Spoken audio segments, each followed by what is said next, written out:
रामचंद्र देव समय जितेबाला श्रीरामचंद्रपुर वीर रामचंद्रपुर शासन प्रतिष्ठा है से माँ पाखे नरबली व्यवस्था थी कौटी मैनाक पर्वत तो से ग्रामर कपिलेश्वरपुर इष्टदेवी हिसाब से जो भगवती पंचमुखी ठाकुराणी अच्छा पाखे बर्तमान पर्यंत महिष बलिर व्यवस्था रही कदाचित सा सीते प्रेते कदाचित कमलासने कदाचित केसरी पृष्ठे रमते काम रूपिणी तांकर किसी निर्दिष्ट स्थिति ना केतेबेले प्रेत उपर प्रेत हेले शिव जड़ कदाचित कमलासने लक्ष्मी बसती पद्म उपर जिते मूर्ति देखो माने पद्मपीठ उपर आसीन होती से ब्रह्मा कदाचित केसरी पृष्ठे रमते काम रूपिणी तो से काम रूपिणी महामाया केतले केसरी विष्णु पिठी उपर बसी से भ्रमण करुँच जुक्ति जो तंत्र माने बेंगल रु आरंभ एटा हम मिछ एटा को सत्य बोली कही हबनी कहीं ना उपासना एठी स्ट्रंग चक्र भितर जो सब द्रव्य गुड़ाक बढ़ा जाए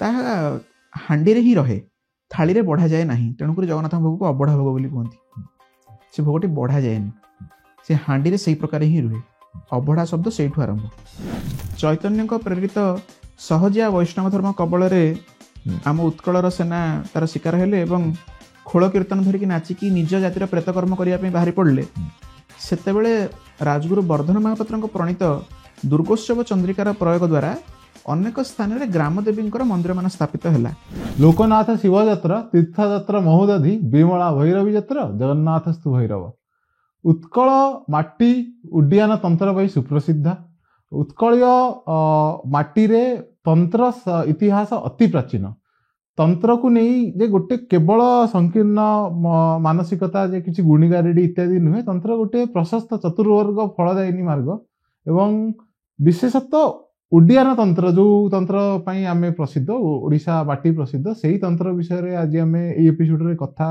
हेचु विशेषतः सिद्धार्थ सहित पंडित सिद्धार्थ आचार्य जे ओडिशार पारंपरिक साधना सहित सुपरिचित निजे साधना करती मध्य तांको सहित अनेक आस्पेक्ट ऑफ ओडिया तंत्र आमे कथा हेचु उड्डयन तंत्र विषय रे आम उत्कलीय पूजा पद्धति विषय रे मध्य कथा हेचु जगन्नाथ संस्कृति रे तंत्र प्रादुर्भाव विषय रे कथा हेचु आमे ओडिशार समर इतिहास रे तंत्र डोमिनेशन जो थिला गोटे ता विषय रे कथा हेचु किछि व्यक्ति विशेष मान विषय रे महानुभाव मान विषय रे कथा हेचु ई सब मते कथा हैला बेले बहुत अफेक्ट करछि बहुत पॉजिटिवली अफेक्ट करछि नुवा किछि जानिबा को मिलिछि आशा आपण मानकु मध्य सेतिके भलो लागि जेतिके मते भलो लागिछि for now enjoy the episode जय जगन्नाथ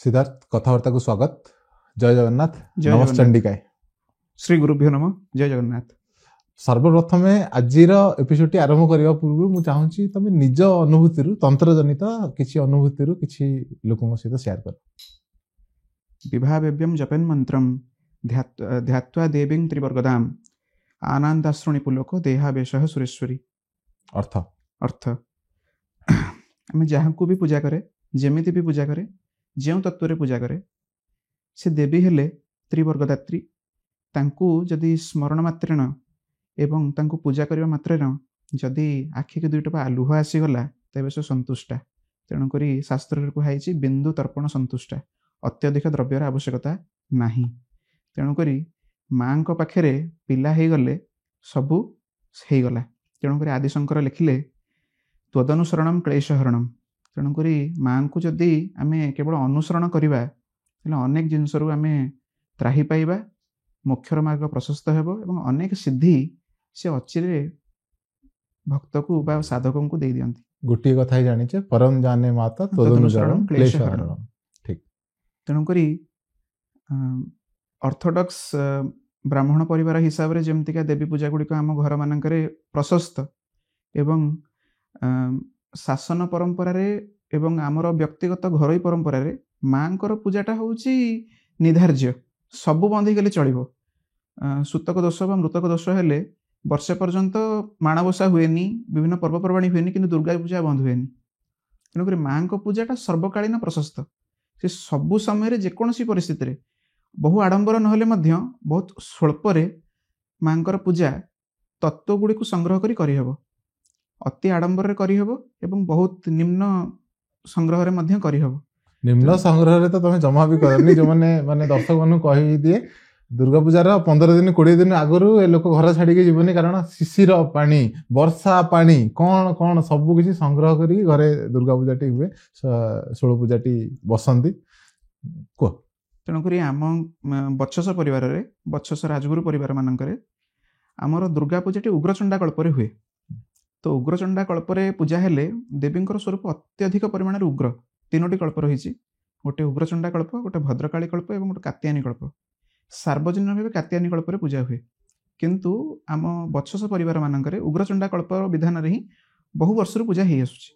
ତ ଉଗ୍ରଚଣ୍ଡା କଳ୍ପରେ ଯେତେବେଳେ ମାଙ୍କର ଅକାଳ ବୋଧନ କରାଯାଏ, ମୂଳାଷ୍ଟମୀ ବିହିତ ମହାସ୍ନାନ ଆଦି କରାଯାଏ, ଅନେକ ଦ୍ରବ୍ୟର ଆବଶ୍ୟକତା ଥାଏ। ସେ ଅନେକ ଦ୍ରବ୍ୟ ଗୁଡ଼ିକ ଭିତରୁ ଏମିତି କିଛି କିଛି ଜିନିଷ ଅଛି ସେଗୁଡ଼ିକ ମାନେ ସଂଗ୍ରହ କରିବା ପାଇଁ ବର୍ଷ ବର୍ଷ ବିତିଯାଏ, କିନ୍ତୁ ସଂଗ୍ରହ କରି ହୁଏନି।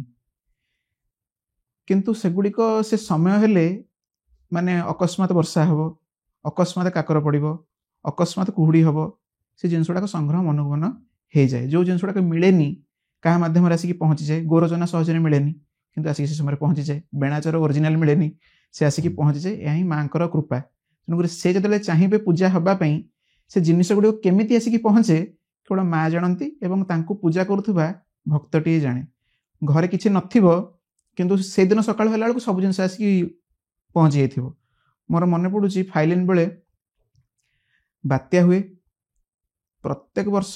ଇଏ ଗୋଟେ ଓଡ଼ିଶାରେ ହେଇଗଲାଣି କି ଦୁର୍ଗା ପୂଜା ସମୟରେ ବର୍ଷା ହେବ, ପବନ ହେବ, ବାତ୍ୟା ହେବାଟା ଗୋଟେ ସ୍ୱାଭାବିକ ହେଇଗଲାଣି। କିଛି ମିଳିବନି, ଆମ୍ବ ଡାଳ ଖଣ୍ଡେ ମିଳିବନି, ଭଲ ପଇଡ଼ଟିଏ ମିଳିବନି, କିନ୍ତୁ ସେ ସମୟକୁ ସବୁ ଆସିକି ପହଞ୍ଚିଯିବ ଏବଂ ଏତେ ସୁନ୍ଦର ଭାବେ ଜିନିଷ ଗୁଡ଼ାକ ଆସିକି ପହଞ୍ଚିଥିବ। ସାଧାରଣ ଦିନ ଅପେକ୍ଷା ଭଲ ଜିନିଷ ଆସିକି ପହଞ୍ଚେ।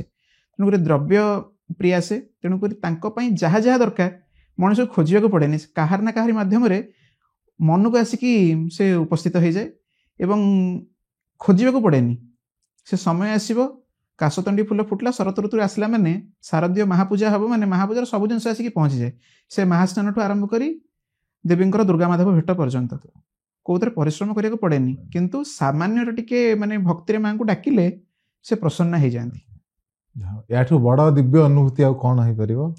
ମାଙ୍କ ପୂଜା ପାଇଁ ସେ ନିଜେ ଯୋଗାଡ଼ି ଦିଅନ୍ତି। ତେବେ ବିଷୟ ଭିତରେ ପଶିବା।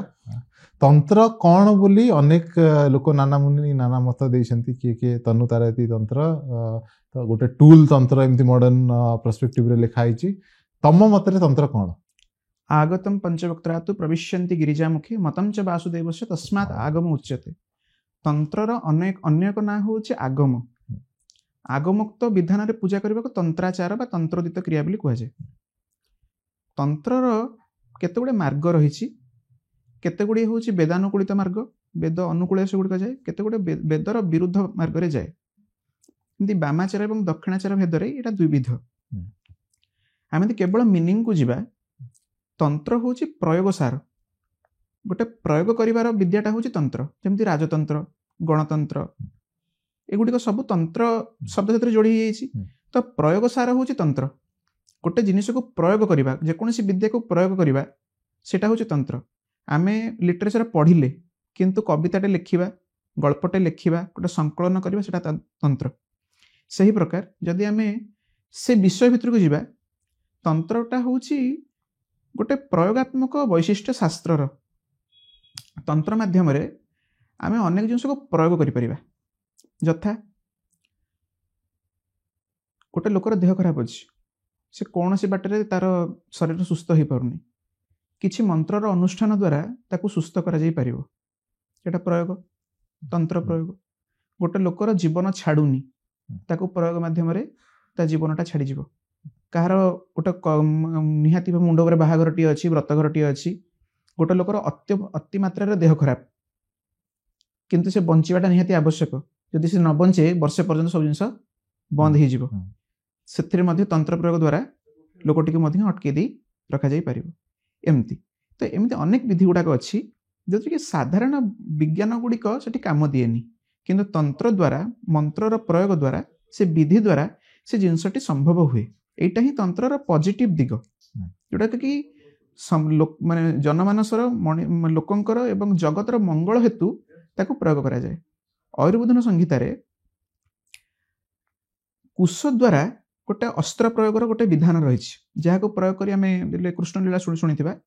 ସୁତମୁନିଙ୍କୁ ବଠାକୁରେ କ'ଣ କଲେ, ଗୋଟେ କୁଶ ଫିଙ୍ଗିକି ମାରିଦେଲେ। କୁଶରେ କ'ଣ ମଣିଷକୁ ମାରି ଦିଆଯାଇ ପାରିବ? ଅସମ୍ଭବ। କିନ୍ତୁ ସେଇଟା ତନ୍ତ୍ର, ସେ ତନ୍ତ୍ରର ପ୍ରୟୋଗଟି ଶାସ୍ତ୍ର ମାନଙ୍କରେ ଅଛି। କେମିତି କରାଯାଇ ପାରିବ? ତା ପାଇଁ ନିର୍ଦ୍ଦିଷ୍ଟ ସଂଖ୍ୟାରେ ମନ୍ତ୍ରର ଜପ ଦରକାର, ପୁରସ୍କରଣ ଦରକାର, ନିଜର ସେତିକି ବଳ ଥିବା ଦରକାର ଗୋଟେ ମନ୍ତ୍ରଟିକୁ ନିଜ ଭିତରକୁ ଆଣିବା ପାଇଁ, କଣ୍ଟ୍ରୋଲ କରିବା ପାଇଁ। ସେସବୁ ଜିନିଷଟା ଗଲେ ମଣିଷ ସିଦ୍ଧି ପାଏ, ସେ ପ୍ରୟୋଗ କରିବା ପାଇଁ ତାର ବଳଟି ତା ଦେହରେ ଆସେ। ସେ ଅଭିଶାପ ଦେଲେ କାମ ଦେବ, ଆଶୀର୍ବାଦ ଦେଲେ କାମ ଦେବ।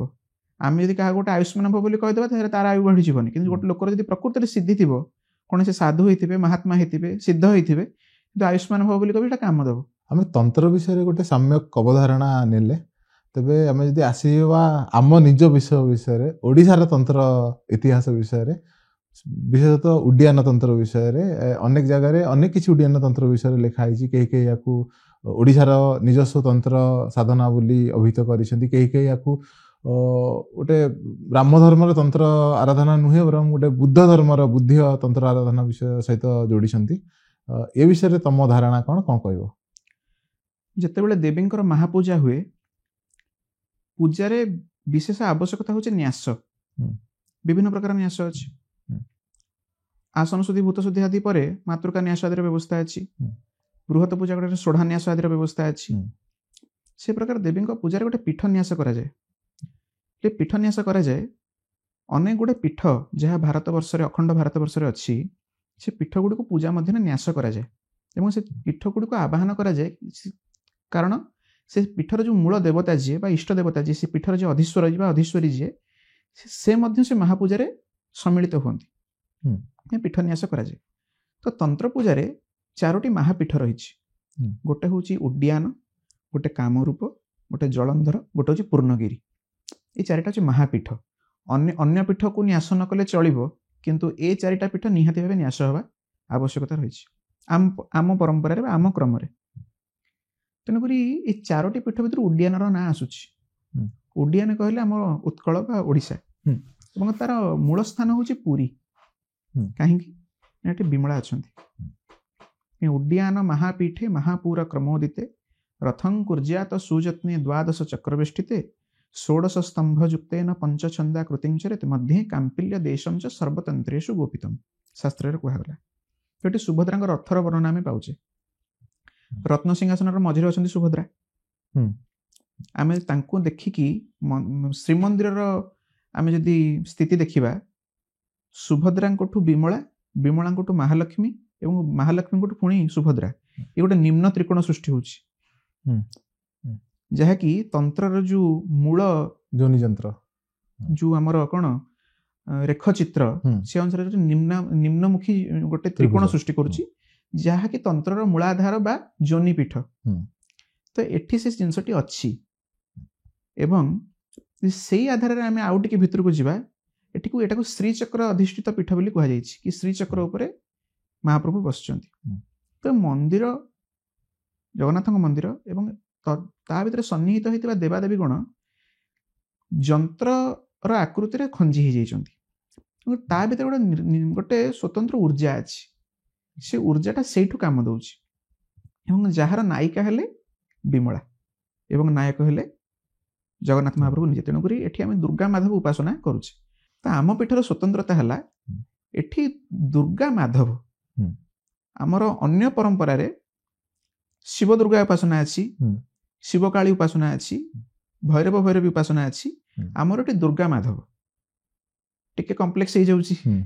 କମ୍ପ୍ଲେକ୍ସ ହବ କାହିଁକି ନା ପ୍ରତ୍ୟେକ ମହାବିଦ୍ୟାଙ୍କର ବା ପ୍ରତ୍ୟେକ ତନ୍ତ୍ରର ଉପାସନାର ନିର୍ଦ୍ଦିଷ୍ଟ କ୍ରମ ରହିଛି। ଆମର ଯଦି ବିନ୍ଧ୍ୟ ପର୍ବତକୁ ଆମେ ନଜର କରିବା, ବିନ୍ଧ୍ୟ ପର୍ବତର ଉତ୍ତର ପଟ, ଦକ୍ଷିଣ ପଟ ଏବଂ ଆମର ବଙ୍ଗ, କଳିଙ୍ଗ ଏବଂ ଏଇସବୁ ସ୍ଥାନ ଗୁଡ଼ାକ 3ଟା କ୍ରାନ୍ତାରେ ବିଭକ୍ତ କରାଯାଇଛି। ଅଶ୍ୱକ୍ରାନ୍ତା, ରଥକ୍ରାନ୍ତା ଏବଂ ବିଷ୍ଣୁକ୍ରାନ୍ତା। এই 3ଟି ମାଧ୍ୟମରେ କ୍ରାନ୍ତା ଗୁଡ଼ିକ ବିଭକ୍ତ କରାଯାଇଛି। ତ ସବୁ ସ୍ଥାନର ଆଚାର ବିଚାର ଗୁଡ଼ାକ ଭିନ୍ନ। କୋଉଠି ଦେବତା କିଏ, କୋଉଠି ଦେବୀ କିଏ। ତ ସେ ଆଧାରରେ ଆମ କ୍ରାନ୍ତାର ନିୟମ ଅନୁସାରେ ଏଠି ବିମଳା ହେଲେ ଭୈରବୀ, ଜଗନ୍ନାଥ ହେଲେ ଭୈରବ। ସେଥିପାଇଁ କୁହାହେଲା କ୍ଷେତ୍ରପାଚ ଅଷ୍ଟ ଶକ୍ତିଶ୍ଚ ବାହ୍ୟବର୍ତ୍ତଃ କ୍ରମାତ୍ रक्षयन्ति परम नित्यम कीलासु उड्रमंडले सुभद्रिका पराशक्ति विमला भैरवीस्तथा श्रीचक्र अधिष्ठित पीठे माधव क्षेत्रनायक। तेणु ये सुभद्रा हेले पराशक्ति, विमला हेले भैरवी, जगन्नाथ हेले क्षेत्रर नायक बा भैरव। तो एठी भैरव एवं भैरवींकर साम्य रसरे पूजा होउछि। तेणु आमर एठी दुर्गा माधव उपासना। दुर्गा हेले मुक्त आमनायर नायिका। दुर्गा कहार एकक शक्ति नुहंती। जे शिवंग पाखे रहिले से काली तत्व पूजा हेबे, विष्णुंग पाखे रहिले से लक्ष्मी तत्व पूजा हेबे, बोले ब्रह्मांग पाखे रखिबे से बाणी तत्व पूजा हेबे। तेणु से समस्तंक संगेरे तांकर तत्व गुड़िक सन्निविष्ट होइके अछि, समस्त ऊर्जा छी, समस्त शक्ति छी। तेणु करी से हेले मूल शक्ति, मूल प्रकृति।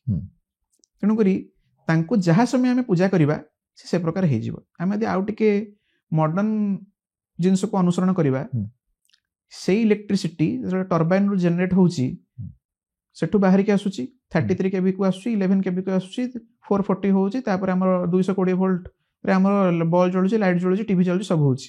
ता धरे अपन डीसी करंट आने के बैटरी तको से ये करूची, त रिमोट चलुची, अन्य सब उपकरण गुडा चलुची। से गोटी एनर्जी केवल रूपांतरित होउची।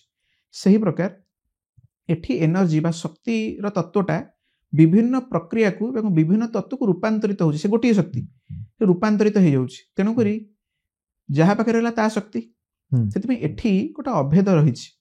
एठी भेदा भेद नाही। से शिव, ये विष्णु, से दुर्गा, एका भितर भेद नाही। गोटी जिंस केवल नाम मात्र फरक। जोटा मध्य हमें को उत्कलीय स्मार्त धर्मर गोटे परिचायक। स्मार्त धर्मटा तो वैदिक धर्म, किंतु एटा तांत्रिक मेथोडोलॉजी रे बा तांत्रिक देवता को जदि हमें कंसीडर करबा महाप्रभु जगन्नाथ को, से तांत्रिक देवता हे गले। ता भितर पुणी अभेद केम सृष्टि हबो। तेणु करी कुहा गला हम परंपरा रे अंतः शाक्त बहिर्शैव सभायां वैष्णव मताः नाना वेश धरे कौलाः विचरन्ति महितले। कौल मार्गर उपासना, कौल परंपरा। तेणु करी एठारे जे देवी को पूजा करिवो से अंतस्थ भावे देवी को पूजा करिवो एवं गोपनीय भावे करिवो। कारण देवी तत्वटा गोपनीय जिंस। प्रघट हेले प्रश्न आसीबो, अनेक जिंस को सामना करिया को पड़िबो एवं से जिंसटा को बाहर को आसिले अपदस्थ मध्य होबाक पड़ी पारे। तेणु करी कुहा जाईछि गोपनीय रख, जेते पारुच गोपनीय रख, बाहर प्रकाश करनी। बहिर्शैव बोले बाहर को आसीबा भस्म त्रिपुंड रुद्राक्ष आदि माली धारण करके आसीबा, किंतु साधारण लोक को पसंद बोले आगे जय जगन्नाथ वैष्णव। ये होछि हमर परंपरा। एई आधार रे हमर उत्कलर उपासना क्रम गुडा का चलछि। अच्छा, ये माने टॉपिक को आगु को जीवा पूर्वरु जो माने समस्त मन रे गोटे स्वत प्रश्न थाए कि माने कि केमिति जो दुर्गा माधव उपासना विषय से विषय आउ टिके भीतर जीवा मैं कहूँ जो माने टिके माने चंडीपाठ आदि जानी नाहंती कि समस्त हमते महिषासुर मर्दिनी महिषासुर को दुर्गा मारिथिले कि माने जो देवी मारिथिले तांको ना दुर्गा किंबा भवानी, शिवानी इत्यादि कि काली, सेही विषय टिके आलोकपात करंतु। महा को देवी महिषासुर मर्दन करथिले? महिषासुर गोटे थर मरिनी, बारंबार मरछि। सप्तशती अनुसार हम द्वितीय अध्याय जदि देखिबा मध्यम चरित्र महालक्ष्मी तक मानते कि अष्टादश भुजा, 18टा हाथ, अष्टादश भुजा महालक्ष्मी जे कि सेवे शैरभ मर्दिनी महालक्ष्मी ही सरोजस्थिताम। तेणु करी से अष्टादश भुजा देवी ही जे कि देवता मानक तेजरु प्रकट होइथिले एवं तांकू सबु देवता माने निजर अस्त्र गुडी को अन्य एक से अस्त्र तैयारी होइतिबा आ गोटे अस्त्र प्रदान करथिले। जेमति विष्णुଙ୍କ सुदर्शन आ गोटे सुदर्शन बाहर थिला, शिवଙ୍କ त्रिशूल आ गोटे त्रिशूल बाहर थिला। केउ देवतांकटू कौन कौन तत्व ग्रहण होइकि देवींकर प्रकट होइथिला से विषय हमर चंडी रे मध्यम चरित्र अछि। तेणु करी से हेले अष्टादश भुजा महालक्ष्मी जाक हम उग्रचंडा बोली जानुचे। ए उग्रचंडा कल्प रे हम 16 दिनात्मक पूजा 16 पूजा करूचे। सेमति अन्य एक कल्प रे भद्रकाली कल्प होइछि, जे कि 16 पूजा महाकाली मारिचंती, तांको भद्रकाली बोली हम कहूचे। सेमति आ गोटे कात्यायनी कल्प जो कि 10 भुजा कात्यायनी महिषासुर को मारिचंती। तेणु करी जते बेले देवींकर प्रकट होउछि सेठी महिषासुर होउछि शिव तत्व एवं सिंह होला विष्णु तत्व। तेणु करी शास्त्र रे कुहा गला कदाचित सा सीते प्रेते कदाचित कमलासने कदाचित केसरी पृष्ठे रमते काम रूपिणी। तांकर किछि निर्दिष्ट स्थिति नाही। से केतेबेले प्रेत ऊपर प्रेत हेले शिव जड़, कदाचित कमलासने लक्ष्मी बसंती पद्म ऊपर। हम जते मूर्ति देखु माने पद्म पीठ ऊपर आसीन होइचंती से हेले ब्रह्मा। कदाचित केसरी पृष्ठे रमते काम रूपिणी। तो से काम रूपिणी महामाया केतेबेले केसरी ବା ବିଷ୍ଣୁଙ୍କ ପିଠି ଉପରେ ବସି ସେ ଭ୍ରମଣ କରୁଛନ୍ତି। ସେ ଯୋଉଠି ବସିଲେ ସେ ତାଙ୍କ ବାହନ, ସେ ସର୍ବ ଆମନାୟର ନାୟିକା, ତାଙ୍କୁ ବାନ୍ଧିବାର ଶକ୍ତି କାହାର ନାହିଁ। କେବଳ ବ୍ରହ୍ମା ବିଷ୍ଣୁ ମହେଶ ବିଭିନ୍ନ ପ୍ରକାର ରୂପ ନେଇ ତାଙ୍କୁ ନିଜର ଶକ୍ତି ବୋଲି ଗୁରୁତ୍ୱ ଦେଇ ତାଙ୍କୁ ପାଇଛନ୍ତି। ସେ ମୂଳ ଶକ୍ତି ହିଁ ବିଭାଗ ହେଇକି ମହାକାଳୀ ହେଇଛନ୍ତି, ମହାଲକ୍ଷ୍ମୀ ହେଇଛନ୍ତି ଏବଂ ମହାସରସ୍ୱତୀ କି ବ୍ରହ୍ମା ବିଷ୍ଣୁ ମହେଶ୍ୱରଙ୍କ ସାଙ୍ଗରେ ନିଜସ୍ୱ ଲୀଳା ବିସ୍ତାର କରୁଛନ୍ତି ଏବଂ ତାଙ୍କ ଲୀଳାର ସୂତ୍ର ଗୁଡାକ ଆମେ ଜଗତରେ ଦେଖୁଛେ। ତେଣୁକରି ଶାସ୍ତ୍ରରେ କୁବ୍ଜିକା ତନ୍ତ୍ରରେ କୁହାଗଲା, ବ୍ରହ୍ମାଣୀ କୁରୁତେ ସୃଷ୍ଟି ନ ତୁ ବ୍ରହ୍ମା କଦାଚନ ଅତଏବ ମହେଶାନି ବ୍ରହ୍ମା ପ୍ରେତୋ ନ ସଂଶୟ ବୈଷ୍ଣବୀ କୁରୁତେ ରକ୍ଷା ନ ତୁ ବିଷ୍ଣୁ କଦାଚନ ଅତଏବ ମହେଶାନି ବିଷ୍ଣୁ ପ୍ରେତୋ ନ ସଂଶୟ ରୁଦ୍ରାଣୀ କୁରୁତେ ଗ୍ରାସମ ନ ତୁ ରୁଦ୍ର କଦାଚନ ଅତଏବ ମହେଶାନି ରୁଦ୍ର ପ୍ରେତୋ ନ ସଂଶୟ ବ୍ରହ୍ମା ବିଷ୍ଣୁ ମହେଶାଦ୍ୟା ଜଡ଼ା ସର୍ବେ ପ୍ରକୃତି ପ୍ରକୃତି ବିନା ଦେବେ ସର୍ବକାର୍ଯ୍ୟ ଅକ୍ଷମା ଧ୍ରୁବ। କଣ ଏଥିରୁ ନିର୍ଯାସ ମିଳିବ? ବ୍ରହ୍ମାଣୀ ସୃଷ୍ଟି କଲେ, ଯେତେବେଳେ ପିଲାଟିଏ ଜନ୍ମ ହଉଛି, କୋଉଠୁ ଜନ୍ମ ହଉଛି? ମା ଗର୍ଭରୁ ଜନ୍ମ ହଉଛି। ଯେତେବେଳେ ପୋଷଣ ପାଇକି ସେ ବଡ ହଉଛି, କାହାଠୁ ସ୍ତନ୍ୟପାନ କରୁଛି? ମାଠୁ। ଏବଂ ସୃଷ୍ଟି ଯେତେବେଳେ ନଷ୍ଟ ହଉଛି, ଶିବ ତ ତାଣ୍ଡବ କରି ନଷ୍ଟ କରିଦେଲେ, କିନ୍ତୁ ଶିବଙ୍କୁ କିଏ ଗ୍ରାସ କରୁଛି? ସେଇ ମା। ତେଣୁକରି ସେ ହଉଛି ଶକ୍ତି, ତାର ବିସ୍ତାର ଅଛି। ତେଣୁକରି ଶାସ୍ତ୍ରରେ କୁହାଗଲା, ପଞ୍ଚଶୂନ୍ୟ ସ୍ଥିତା ତାରା କାଳିକା ସର୍ବାନ୍ତେ ସ୍ଥିତା। ଆମ ଶରୀର ହଉ ବା ଜଗତ ହଉ ପଞ୍ଚ ମହାଭୂତରେ ନିର୍ମିତ ହେଇଛି, କ୍ଷିତି ଆପ ତେଜ ମରୁତ ବ୍ୟୋମ। ଯେତେବେଳେ ସେ ଶୂନ୍ୟ ହଉଛି, ତାକୁ ଭଗବତୀ ତାରା ତାକୁ ଶୂନ୍ୟ କରୁଛନ୍ତି। ତେଣୁକରି ସେ ମହାଶୂନ୍ୟରେ ଦେବେ।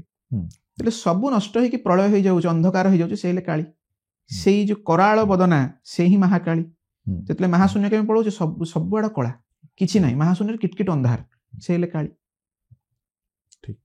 ଏବେ ଆମେ ପୁଣି ଥରେ ଉଡିଆନ ପୀଠ ମାନଙ୍କ ବିଷୟରେ ଟିକେ କଥା ହବା। ଓଡ଼ିଶାର ବିଭିନ୍ନ ଶକ୍ତିପୀଠ ବିଷୟରେ କଣ କଣ କହିବେ? ଯେମିତି ଆମର ତ ଏଠି ତିନୋଟି ଶକ୍ତିପୀଠ ଅଛନ୍ତି, ତା ଛଡା ତିନୋଟି ଶକ୍ତିପୀଠ ଏବଂ ଶକ୍ତିପୀଠ ଅଛନ୍ତି, ତା ଛଡା ବିଭିନ୍ନ ଜାଗାରେ ନିଜସ୍ୱ ଗାରିମା ଅଛି। ସେ ସବୁ ବିଷୟରେ ସମ୍ୟକ ଭାବେ ଆମ ଦର୍ଶକଙ୍କୁ କଣ କହିବେ? ଉତ୍କଳରେ ଶକ୍ତି ପୂଜାଟା ବହୁତ ପ୍ରାଚୀନ। ଆମେ ଯଦି ଯିବା ଶୈଳଧୂପ ଭୌମକର ସମୟଠୁ, ତାହେଲେ ସେ ସମୟରୁ ଶକ୍ତି ପୂଜାଟି ବହୁତ ଗୁରୁତ୍ୱ ଆକର୍ଷଣ କରିକି ଲୋକଲୋଚନକୁ ଆସିଛି ଏବଂ ସେଗୁଡ଼ିକ ଜନମାନସରେ ଏତେ ମାତ୍ରାରେ ଦୃଢ଼ ହୋଇଛି କି ଘରେ ଘରେ ଶକ୍ତି ପୂଜାର ବ୍ୟବସ୍ଥା ପ୍ରଚଳିତ ହେଇଯାଇଛି। ତ ମୂଳତଃ ଦୁଇଟି ଦେବୀଙ୍କୁ ଆଧାର କରି ଉତ୍କଳର ଶକ୍ତି ଉପାସନା ତାର ବୈଶିଷ୍ଟ୍ୟ ପାଇଛି। ଜଣେ ହେଲେ ମା ବିମଳା, ଜଣେ ହେଲେ ମା ବିରଜା।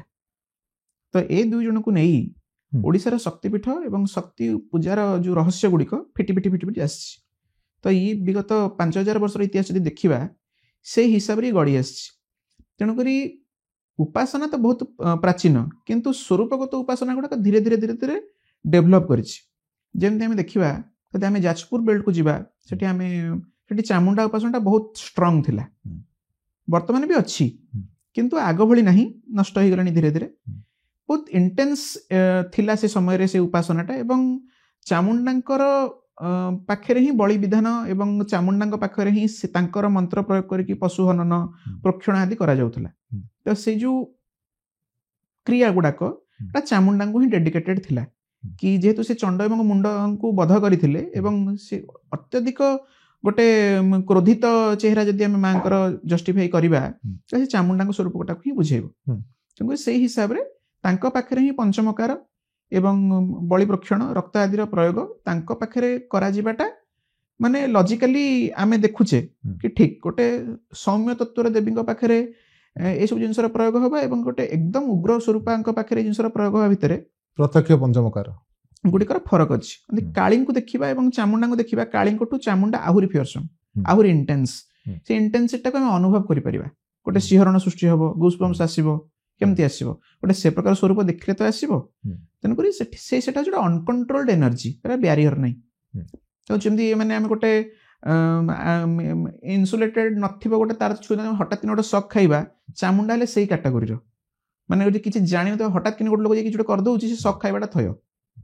ତ ସେଥିପାଇଁକା କୁହାଯାଇଛି କି ଦେବୀଙ୍କ ତତ୍ତ୍ୱ ବିଷୟରେ ଜାଣିବାକୁ ହେଲେ ପ୍ରଥମେ ଗୁରୁଙ୍କ ପାଖରୁ ଶୁଣ, ତାଙ୍କଠୁ ନିଜ ରାଶି, ନକ୍ଷତ୍ର, ଗୋତ୍ରକୁ ସୁଟ୍ କରୁଥିବା ମନ୍ତ୍ର ପ୍ରାପ୍ତ କର, ତାପରେ ଯାଇ ତା ଭିତରେ ପଶ, ନହେଲେ ଧକ୍କା ଲାଗିବ, ସକ୍ଟେ ଖାଇବ। ଆମେ ଯାଜପୁର ବେଲ୍ଟ ବିଷୟରେ କଥା ହେଲେ, ଆଉ କୋଉ ବେଲ୍ଟ ବିଷୟରେ ଯଦି ଏଠି ଇଣ୍ଟେନ୍ସ ଥିଲା ଯାଜପୁରରେ ଚାମୁଣ୍ଡା ଉପାସନାଟା। ସେଇ ଚାମୁଣ୍ଡା ଉପାସନା ଯଦି ଦେଖିବା, ଆମର ମୟୂରଭଞ୍ଜ ବାରିପଦା ସାଇଡରେ ମଧ୍ୟ ଚାମୁଣ୍ଡା ଉପାସନାଟା ବି ଅତ୍ୟଧିକ ଷ୍ଟ୍ରଙ୍ଗ ଥିଲା। ବାଲେଶ୍ୱର ପର୍ଯ୍ୟନ୍ତ ସେ ଜିନିଷ ଗୁଡାକ ରହିଛି।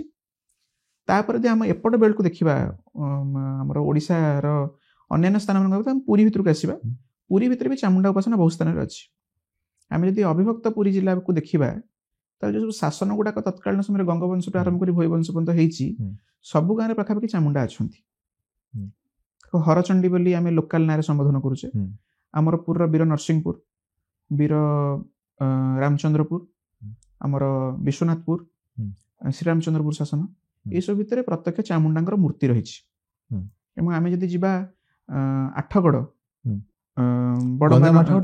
बड़म्बा नरसिंहपुर अंतर्गत जो आठगड़ अच्छी तो सेठी दक्षिण चंडी अच्छा जी कि बहुत इंटेंस देवी से हाथीर चमड़ा टी घोड़ी होगी बस दशभुजा चामुंडा मूर्ति पाखे प्रत्यक्ष पंचमकार व्यवस्था बर्तमान पर्यंत रही आम जा उपासनार पद्धति भितर को आम श्रीरामचंद्रपुर जो अच्छा हरचंडी ठाकुराणी जो आलेश्वरी हरचंडी बोली आम लोकाल भाषा कहू तांकर गोटे चित्र आम श्रीमंदिर दक्षिणी घर कांथरे रही तो प्रत्येक दिन पाखु माला महारती जीवार व्यवस्था थिला तो कौन गोटे समय बंद होती माँ स्वप्नादेश क्रमे माँ चित्र को दक्षिणी घर पिंडारे स्थान दि जाइए तो सेठी जदि आम दुर्गा पूजा को नजर करवा तो सेठी उपासनाटा बहुत माने माने डरावना कह भय लगे कहीं ना मूलाष्टमी ठाकुराणी उत्थापन हो बड़ी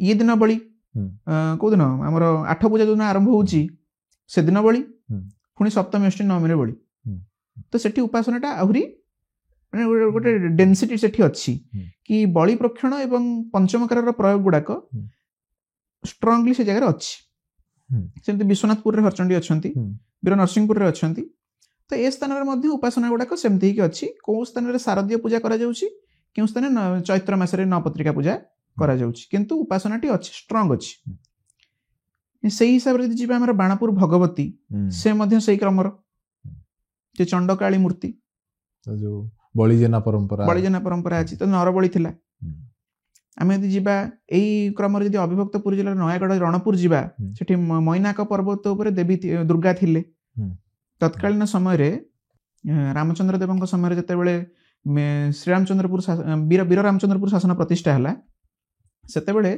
माँ पाखे नरबलीर व्यवस्था थिला कौटी मैनाक पर्वत मणिनाग पर्वत आज हाँ ताको मैनाक पर्वत से लोक कथार मणिनाग हो जाइए तो सेठी वीर रामचंद्रपुर शासनर जड़े तांत्रिक ब्राह्मण को निया सहमति क्रमे पशु प्रोक्षण करने महापशु जो प्रोक्षण कराए पशु उपपशु महापशु तो महापशु आकार नरबली देवाई व्यवस्था थिला एवं जो सेठी निगला से गंभीर छाड़ दिगला प्रोक्षण है से बस देवी अति प्रिय चंडी स्तोत्र पाठ कले देवी प्रत्यक्ष भाव प्रकट हेले एवं कहले तो घर कोटी मु तो सांगे जीवी तो सांगे माँ उत्सव प्रतिमा से वीर रामचंद्रपुर को आसिले रत्नचिरा नदीर कड़े कड़े भार्गवी नदीर जो गोटे शाखा रत्नचिरा से कड़े कड़े कड़े कड़े से आसिले तो साक्षी गोपाल गोपाल जी मंदिर पाखे जितेबले से ब्राह्मण जनक नहीं आसुले माँ देहर गोटे माल खसिकी तले पड़ला से स्थान जो चंदन पोखरी अच्छी तार ठीक अपोजिट रे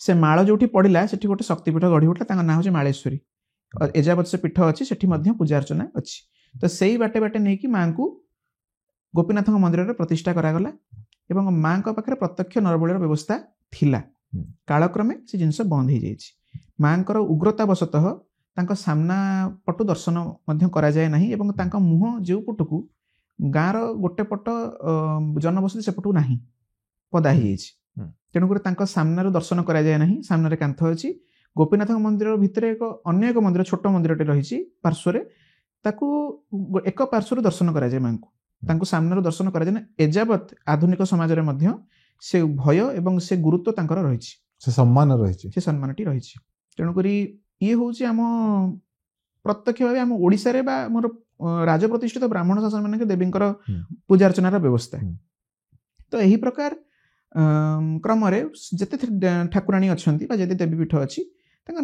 समस्त निजस्व विधि एवं व्यवस्था गुड़िक रही जो मध्यम पूजार्चना गुड़ाक एजावत स्ट्रांग रे अच्छी आम कपिलेश्वरपुर पंचमुखी ठाकुराणी तो सेठी माँ पाखे ସେ ତତ୍ତ୍ୱତଃ ଛିନ୍ନମସ୍ତା। ଆମର ପଞ୍ଚସଖା ଯୁଗର ଗୁରୁ ପ୍ରତିମ ଅତି ବଡ଼ି ଜଗନ୍ନାଥ ଦାସଙ୍କର ଗ୍ରାମର ଇଷ୍ଟଦେବୀ, ଓଡ଼ିଆ ଭାଗବତର ପ୍ରଣେତା। କେବଳ ଓଡ଼ିଆ ଭାଗବତ ନୁହଁ, ଓଡ଼ିଆ ଭାଗବତ ସାର୍ବଜନୀନ ହୋଇଛି। ତାଙ୍କର 100ରୁ ଅଧିକା ସଂସ୍କୃତ ଗ୍ରନ୍ଥ ମଧ୍ୟ ରହିଛି, ଯାହା ବର୍ତ୍ତମାନ ସୁଦ୍ଧା ଲୋକଲୋଚନକୁ ଆସିନି, ଅପ୍ରକାଶିତ ଅବସ୍ଥାରେ ରହିଯାଇଛି, ଆମେ ଜାଣୁନେ। ତ ସେ ଗ୍ରାମର କପିଳେଶ୍ୱରପୁର ଇଷ୍ଟଦେବୀ ହିସାବରେ ଯେଉଁ ଭଗବତୀ ପଞ୍ଚମୁଖୀ ଠାକୁରାଣୀ ଅଛନ୍ତି, ତାଙ୍କ ପାଖରେ ବର୍ତ୍ତମାନ ପର୍ଯ୍ୟନ୍ତ ମହିଷ ବଳିର ବ୍ୟବସ୍ଥା ରହିଛି। ଅନ୍ୟ ସ୍ଥାନରେ ଥିଲେ ସେଟାକ ବନ୍ଦ ହେଇଯାଇଛି, କିନ୍ତୁ ବର୍ତ୍ତମାନ ପର୍ଯ୍ୟନ୍ତ ମହିଷ ବଳିର ବ୍ୟବସ୍ଥା ରହିଛି। ଏବଂ ସେ ଗୋଟିଏ ଠାକୁରାଣୀ ଯାହାକୁ ଗଜପତିଙ୍କ ଶ୍ରୀନହରରୁ ବ୍ରାହ୍ମଣ ବରଣ କରାଯାଇ ତାଙ୍କର 16 ଦିନାତ୍ମକ ପୂଜାକୁ ଅନୁସରଣ କରାଯାଉଛି ବା ଅନୁପାଳନ କରାଯାଉଛି। କପିଳେଶ୍ୱରପୁର ଠାରୁ କିଛି ଦୂରରେ ପାଖରେ ନା 1 କିଲୋମିଟର କି 2 କିଲୋମିଟର ଦୂରରେ ଦୋବନ୍ଦା ଘାଟ, ସେଇ ବାଟ ଦେଇ ଯେଉଁ ସ୍ଥାନରେ କି ଜଗନ୍ନାଥଙ୍କୁ ଚିଲିକାକୁ ନିଆଯାଇଥିଲା, ତ ସେ ମାଙ୍କର ମନ୍ଦିର ପ୍ରାଙ୍ଗଣରେ ହିଁ ପ୍ରଭୁଙ୍କୁ କିଛି ଦିନ ରଖାଯାଇଥିଲା। ତେଣୁକରି ତାଙ୍କୁ ଠାକୁରାଣୀ ପରିବର୍ତ୍ତେ ଗୋସାଣୀ ବୋଲି କୁହାଯାଏ। ଆମର ପୁରୀ ପରମ୍ପରାରେ ଗ୍ରାମଦେବୀ ମାନଙ୍କୁ ଗୋସାଣୀ ବୋଲି କୁହାଯାଏ। ଯେଉଁ ସ୍ଥାନରେ କି ମୃଣ୍ମୟୀ ମୂର୍ତ୍ତି କରିକି ପୂଜା କରାଯାଏ ଶାରଦୀୟ ଦୁର୍ଗୋତ୍ସବ ସମୟରେ, 3 ଦିନାତ୍ମକ ପୂଜା କରାଯାଏ, ତାଙ୍କୁ ଯେମିତି ଗୋସାମଣୀ ବା ଗୋସାଣୀ ବୋଲି ସମ୍ବୋଧନ କରାଯାଏ, ସେ ପ୍ରକାର ପଞ୍ଚମୁଖୀ ଠାକୁରାଣୀକୁ ମଧ୍ୟ ଶ୍ରୀ ଶ୍ରୀ ଶ୍ରୀ ପଞ୍ଚମୁଖୀ ଗୋସାଣୀ ବୋଲି ସମ୍ବୋଧନ କରାଯାଏ। ଏବଂ ତାଙ୍କର ଗୁରୁତ୍ୱ ବହୁତ ଅଧିକା, କାରଣ ତାଙ୍କ ମନ୍ଦିରରେ ପ୍ରତ୍ୟକ୍ଷ ଭାବେ ଯାଇକି ଠାକୁର ବିଜେ କରିଥିଲେ। ଇଏ ସବୁ ହେଇଗଲା ଆମର ମୁଖ୍ୟ ଧାରାର ମନ୍ଦିର ମାନଙ୍କ ବିଷୟ କହିଲ। ଓଡ଼ିଶାର ନିଜସ୍ୱ ଶାବର ତନ୍ତ୍ର ଅଛି, ସେଇ ଧାରାରେ ପୂଜା ପାଉଥିବା ମା ମାନଙ୍କ ବିଷୟରେ କିଛି କୁହ। ଶାବର ମନ୍ତ୍ର ଗୁଡିକ ବୈଦିକ କିମ୍ବା ତାନ୍ତ୍ରିକ ନୁହଁ। ହନୁମାନ ଚାଳିଶା ମଧ୍ୟ ଶାବର ମନ୍ତ୍ର କ୍ରମର। ତ ଆମେ ଅଚ୍ୟୁତାନନ୍ଦ ଦାସଙ୍କର, ମହାପୁରୁଷ ଅଚ୍ୟୁତାନନ୍ଦ ଦାସଙ୍କର ଅନେକ ଲେଖାକୁ ମଧ୍ୟ ଶାବର ମନ୍ତ୍ର ଭୁକ୍ତ କରାଯାଇଛି। ତ ଶାବର ମନ୍ତ୍ର ଗୁଡିକ କୌଣସି ଏକ ନିର୍ଦ୍ଦିଷ୍ଟ ସିଦ୍ଧ ମହାତ୍ମା ମାନଙ୍କ ଦ୍ୱାରା ପ୍ରଣୀତ ମନ୍ତ୍ର, ଯେଉଁଗୁଡିକ କି କମ୍ପ୍ଲିଟଲି ସଂସ୍କୃତ ନୁହଁ, ବା ତାକୁ ଯଦି ଆମେ ବ୍ୟାକରଣ ଭାବେ ଦେଖିବା, ବା ତାକୁ ଯଦି ଆମେ ଶାସ୍ତ୍ରର ମର୍ଯ୍ୟାଦାରେ ମାପିବା, ତାହେଲେ ସେଗୁଡିକ ସେଥିରେ ଆସିବନି। କିନ୍ତୁ ତାର ପ୍ରୟୋଗ ଗୁଡିକ ଅଛି, ଯେମିତିକା କି ବିଷ ଛଡ଼ା ବିଦ୍ୟା, ସେଥିରେ ଗରୁଡଙ୍କୁ ପ୍ରୟୋଗ କରାଯାଏ। କାହାର ଗୋଟେ ଦେହ ଖରାପ ହେଉଛି ନୃସିଂହଙ୍କୁ ପ୍ରୟୋଗ କରାଯାଏ। ସେ ପ୍ରକାର ଦେବୀଙ୍କର କିଛି କିଛି ପ୍ରୟୋଗ ରହିଛି। ଆମେ ଅଚ୍ୟୁତାନନ୍ଦ ଦାସ ଲେଖିଛନ୍ତି ମାଳିକା, ମାଳିକାକୁ ଓଲଟେଇ ଦେଲେ କାଳୀମା, ତାଙ୍କର ଇଷ୍ଟ ହେଲେ କାଳୀ। ସେ କାଳୀଙ୍କୁ ଦର୍ଶନ କରି ଗ୍ରନ୍ଥର ନାଁ ଦେଲେ ମାଳିକା। ସେ ମାଙ୍କୁ ପଚାରିଲେ କଣ ନାଁ ଦେବି, ମା କହିଲେ ମତେ ଦର୍ଶନ କଲୁ, ମୋର ନାଁ ଦେଇଦେ। କାଳୀ ମାକୁ ଓଲଟେଇଲେ ମାଳିକା। ତ ଆଜି ସେଇ ଜିନିଷକୁ ନେଇକି କେତେ ମଡିଫାଇ କରିଦିଆଯାଇଛି ଏବଂ ତା ନାଁରେ ଅନେକ ଅପପ୍ରଚାର ମଧ୍ୟ ଚାଲିଛି। କିନ୍ତୁ ଶାକ୍ତ ଧର୍ମ ବିରୁଦ୍ଧରେ ଚାଲିଛି। କିନ୍ତୁ ସେମାନଙ୍କର ଉପାସନାର ପଦ୍ଧତି ଗୁଡିକ ତନ୍ତ୍ର ବେଶ ହିଁ ଥିଲା। ସେଥିରେ ଯଦିଓ ମାନେ ସାହିତ୍ୟ ଦୃଷ୍ଟିକୋଣରୁ ସେଥିରେ ବୈଷ୍ଣବ ଧର୍ମର ମହାତ୍ମ୍ୟ ଗୁଡିକ ଆମେ ଦେଖୁଛେ, କିନ୍ତୁ ଯଦି ପ୍ରୟୋଗ ଭିତରକୁ ଯିବା ଏବଂ ତାଙ୍କର ଜୀବନ ଶୈଳୀକୁ ଦେଖିବା, ତ ସେଠି ଆମେ ଦେଖିବା ଚମତ୍କାର ସବୁ ପଞ୍ଚସଖା କରିଛନ୍ତି। ତ ସେଥିରେ ଆମେ ଦେଖିବା କି ସେଥିରେ ତନ୍ତ୍ରର ପ୍ରଭାବ ବହୁତ ଥିଲା। ଯେପରିକି ଯେତେବେଳେ ଅତି ବଡ଼ି ଜଗନ୍ନାଥ ଦାସଙ୍କୁ ବନ୍ଦୀ କରାଗଲା, ସେତେବେଳେ ଆମେ କଣ ଦେଖିଲେ କି ସେ ଯେତେବେଳେ ତାଙ୍କୁ ନେଇକି କାରାଗାରରେ ନିକ୍ଷେପ କରାଗଲା, ସେ ପୁରୁଷରୁ ନାରୀ ହେଇଯାଉଛନ୍ତି, ନାରୀରୁ ପୁରୁଷ ହେଇଯାଉଛନ୍ତି। ଏଇଟା କଣ ସାଧାରଣ ଦୃଷ୍ଟିକୋଣରେ କଣ ସମ୍ଭବ? ଏଇଟା କେବେ ବି ସମ୍ଭବ ନୁହଁ। ଗୋଟେ ଲୋକ ଲୁଗା ପରିପାଟି ବଦଳେଇକି ପୁରୁଷରୁ ନାରୀ ହେଇପାରେ, ନାରୀରୁ ପୁରୁଷ ହେଇପାରେ, କିନ୍ତୁ ଅଙ୍ଗ କେମିତି ବଦଳିଯିବ? ଏଇଟା କଣ ତନ୍ତ୍ର ନୁହଁ? ଯଶୋବନ୍ତ ଦାସ ଖଣ୍ଡିଆ କାନ୍ଥ ଉପରେ ବସି ଉଡୁଥିଲେ, ଏଇଟା କଣ ତନ୍ତ୍ର ନୁହଁ? ଏମିତି ବହୁତ ଗୁଡେ ଏକ୍ସାମ୍ପଲ ଆମେ ତନ୍ତ୍ରରେ। ଘରେ ଯେତେବେଳେ ତାଙ୍କର ଅର୍ଦ୍ଧାଙ୍ଗିନୀ କହିଲେ ମୁଁ ଆମିଷ ଖାଇବାକୁ ତାଙ୍କର ମନ ହେଲା, ହେଲେ ସେ ତାକୁ ପାଣି ଛଡେଇଲେ, ଶ୍ରୀମନ୍ଦିର ଗର୍ଭଗୃହ ଭିତରେ ଅଭଢା ଆମିଷ ବାସ୍ନା ହେଲା, ଏଇଟା କଣ ତନ୍ତ୍ର ନୁହଁ? ଶିଶୁ ଅନନ୍ତ କାୟା ବିସ୍ତାର କରିପାରୁଥିଲେ ଏବଂ ନ୍ୟୁନ କାୟା ମଧ୍ୟ ଗ୍ରହଣ କରିପାରୁଥିଲେ। ଅତି ଛୋଟ ହେଇପାରୁଥିଲେ, ତାଙ୍କ ନାଁ ଶିଶୁ ଅନନ୍ତ। ସେ ମହାଲକ୍ଷ୍ମୀଙ୍କ କୋଳରେ ବସିକି ସ୍ତନ୍ୟପାନ କଲେ, ସେଇଟା କଣ ତନ୍ତ୍ର ନୁହଁ? ଆଉ ଅଚ୍ୟୁତାନନ୍ଦଙ୍କ ବିଷୟରେ ତ ଆମେ ସମସ୍ତେ ଜାଣିଛେ। ନିଜ ପୁଅ ଦୁଷ୍ଟାମି କରିବା ହଉ ବା ବିଦ୍ୟାକୁ ଅପପ୍ରୟୋଗ କରିବା ହେତୁ ତାଙ୍କୁ ଭସ୍ମ କରିଦେବା, ବିଭିନ୍ନ ପ୍ରକାର ଅନ୍ୟାନ୍ୟ ଯୋଉ ଦିଗ ଗୁଡିକ ରହିଛି, ସେ କଣ ତନ୍ତ୍ର ନୁହଁ? ଆମେ ପଞ୍ଚସଖାଙ୍କ ବିଷୟରେ ଭଲ ଭାବେ ଆଉ କେବେ କଥା ହବା, କାରଣ ତାଙ୍କ ବିଷୟରେ କଥା କହିଲେ ସେ କଥା ସରିବନି। ଏବେ ଫେରି ଆସିବ ପୁଣି ଆଜିର ମୂଳ ବିଷୟକୁ, ଉତ୍କଳରେ ତନ୍ତ୍ର ପ୍ରଭାବ ବା ଉଡିଆନ ତନ୍ତ୍ର। ଆମେ କଥା ହେଲା ଗୋଟେ ଧାରଣା ନେଲେ ତନ୍ତ୍ର, ଉଡିଆନ ତନ୍ତ୍ର କଣ, କିପରି ଭାବେ ଏ ପୀଠରେ ମହିମା ରହିଛି। ତେବେ ଆମ ତନ୍ତ୍ର ପରମ୍ପରା, ଆମ ପାଇଁ ବିଦେଶାଗତ ତନ୍ତ୍ର ପରମ୍ପରା, ଏମିତି ଧରି ନିଅନ୍ତୁ ବେଙ୍ଗଲର ତନ୍ତ୍ର ପରମ୍ପରା, କାଶ୍ମୀରର ତନ୍ତ୍ର ପରମ୍ପରା, ଦ୍ରାବିଡ଼ ମାନଙ୍କର ଗୋଟେ ତନ୍ତ୍ର ପରମ୍ପରା ରହିଛି, ତା ସହ କେତେ ମାନେ ସମାନ କି ତା ସହ କେତେ ଭିନ୍ନ, ଆମ ବିଶେଷତ୍ୱ ବିଷୟରେ ଟିକେ କଥା ହବ। ଶାସ୍ତ୍ରଟି ସମାନ, କାରିକା ଗୁଡାକ ଭିନ୍ନ। ଆମେ ମୁଠାଏ ଚାଉଳ ଥୋଇ ସେଠି ଯୋଗିନୀ ମାନଙ୍କୁ ତର୍ପଣ କରିଦଉଥିବା ବେଳେ ତାଙ୍କର ମୁଠେଲେ ଚାଉଳ ଥୁଆ ହବ, ଗୋଟେ ଯୋଗିନୀ ତର୍ପଣ କରାହବ, ପୁଣି ସେତକ ଉଠିବ, ପୁଣି ଆଉ ଗୋଟେ ଥୁଆ ହବ, ଏମିତି ହବ। ଏମିତି କିଛି କିଛି କାରିକା ଭିନ୍ନ, କିନ୍ତୁ ମୂଳତଃ ଶାସ୍ତ୍ର ଗୁଡିକ ସମାନ। ଯୋଉଠୁ ପଢା ହଉଛି ବା ଯୋଉ ମନ୍ତ୍ରକୁ ପ୍ରୟୋଗ କରାହଉଛି ସେଟା ପ୍ରାୟତଃ ସମାନ, ତଥାପି ପ୍ରାଦେଶିକ ମନ୍ତ୍ରର ଗୁରୁତ୍ୱ ରହିଛି। ଯଦି ଆମେ ସେଇ ଉପାସନା ପଦ୍ଧତି ଭିତରକୁ ଯିବା, ଆମର ମୂର୍ତ୍ତି ତତ୍ତ୍ୱ ତାଙ୍କର ମୂର୍ତ୍ତି ତତ୍ତ୍ୱ ଭିନ୍ନ, ସେଇ ହିସାବରେ ମନ୍ତ୍ରର କାରିକା ମଧ୍ୟ ଭିନ୍ନ। ମୂର୍ତ୍ତି ଭିନ୍ନ ମାନେ ଧ୍ୟାନ ଭିନ୍ନ, ଧ୍ୟାନ ଭିନ୍ନ ମାନେ ମନ୍ତ୍ର ଭିନ୍ନ। ତ ମନ୍ତ୍ର ମିଶିବନି ମାନେ ଦେବତାଙ୍କ ସ୍ୱରୂପ ମିଶିବନି, ଅଲଗା ଅଲଗା ହେଇଯିବ। ତେଣୁକରି ସେଇ ହିସାବରେ ବେଙ୍ଗଲର ହଉ ବା କାଶ୍ମୀରର ହଉ ବା ଅନ୍ୟାନ୍ୟ ସ୍ଥାନର ଯୋଉଗୁଡାକ ପରମ୍ପରା ରହିଛି, ସେ ସେଇ ଆଧାରରେ ଟିକେ ଟିକେ ଭିନ୍ନ ହଉ ହଉ ବହୁତ ଭିନ୍ନ। ଯେମିତିକା ତାଙ୍କର ଉପାସନାର ପଦ୍ଧତି ଗୁଡାକ ଯୋଉ ପ୍ରକାର ଅଛି, ତାଙ୍କର ଉପକରଣ ହଉ ଆମର ଉପକରଣ ହଉ, ଉପକରଣ ଭିତରେ ବହୁତ ଫରକ ଅଛି।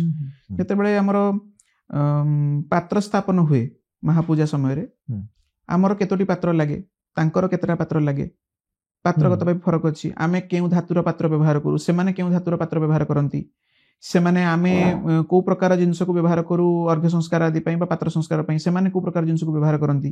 ଏମିତି ସ୍ଥାନ ଭିତରେ ନିୟମ ଏବଂ ସ୍ଥାନୀୟ ଗୁରୁମାନଙ୍କ ପ୍ରଭାବରେ ନିୟମ ଗୁଡାକ କିଛି କିଛି ମାତ୍ରାରେ ବଦଳିଛି। ଏବଂ ଯେଉଁ ଅନୁସାରେ ବଦଳିଛି, କାରିକା ଏବଂ ତାର ପ୍ରୟୋଗ ବଦଳି ବଦଳି ବଦଳି ବଦଳିକି ଆମ ସ୍ଥାନକୁ ପଳେଇ ଆସିଛି। ତେଣୁକରି ଆମର ନିୟମଟା ଆମ ପାଇଁ ନିହାତି ଭାବେ ବଡ, କାହିଁକିନା ଆମ ନିୟମର ଗୋଟେ ସାଇଡ୍ ଲାଇନ୍ ପାଥ ହିସାବରେ ସେଇଟା ଚାଲିଛି। ସେମାନେ କହୁଛନ୍ତି ତାଙ୍କ ନିୟମର ସାଇଡ୍ ଲାଇନ୍ ପାଥ ହିସାବରେ ଆମେ ଚାଲିଛୁ, କିନ୍ତୁ ସେମାନଙ୍କର ଯୁକ୍ତି ଯେଉଁଠୁ ତନ୍ତ୍ର ମାନେ ବେଙ୍ଗଲରୁ ଆରମ୍ଭ, ଏଇଟା ହଁ ମିଛ, ଏଇଟାକୁ ସତ ବୋଲି କହିହବନି। କାହିଁକି ନା ଉପାସନାଟା ଏଠି ଷ୍ଟ୍ରଙ୍ଗ, ସେଠି ନୁହଁ। ଏଠି ଗୁହ୍ୟ, ସେଠି ବାହ୍ୟ, ସେଇଟା ତ ଡିଫରେଣ୍ଟ ଜିନିଷ। ଗୁହ୍ୟ ଏଠି ବି ଗୁହ୍ୟ, ସେଠି ବି ଗୁହ୍ୟ ଅଛି। କିନ୍ତୁ ଯୋଉ ଆଡମ୍ବର ଗୋଟେ ଚାରିଆଡେ କହିବା ହାଲ୍ଲା କରିବା କି ଆମେ କରୁ ଆମେ କରୁ ଆମେ, ଦେଖନ୍ତୁ ଯଦି ଆମେ ସାର୍ବଜନୀନ ଦୁର୍ଗା ପୂଜାକୁ ଯିବା, ଆମର ଏଠି ସାର୍ବଜନୀନ ଦୁର୍ଗା ପୂଜାର ମଧ୍ୟ ପୂଜା ଗୁଡାକ ଅଲଗା, ତାଙ୍କର ଅଲଗା।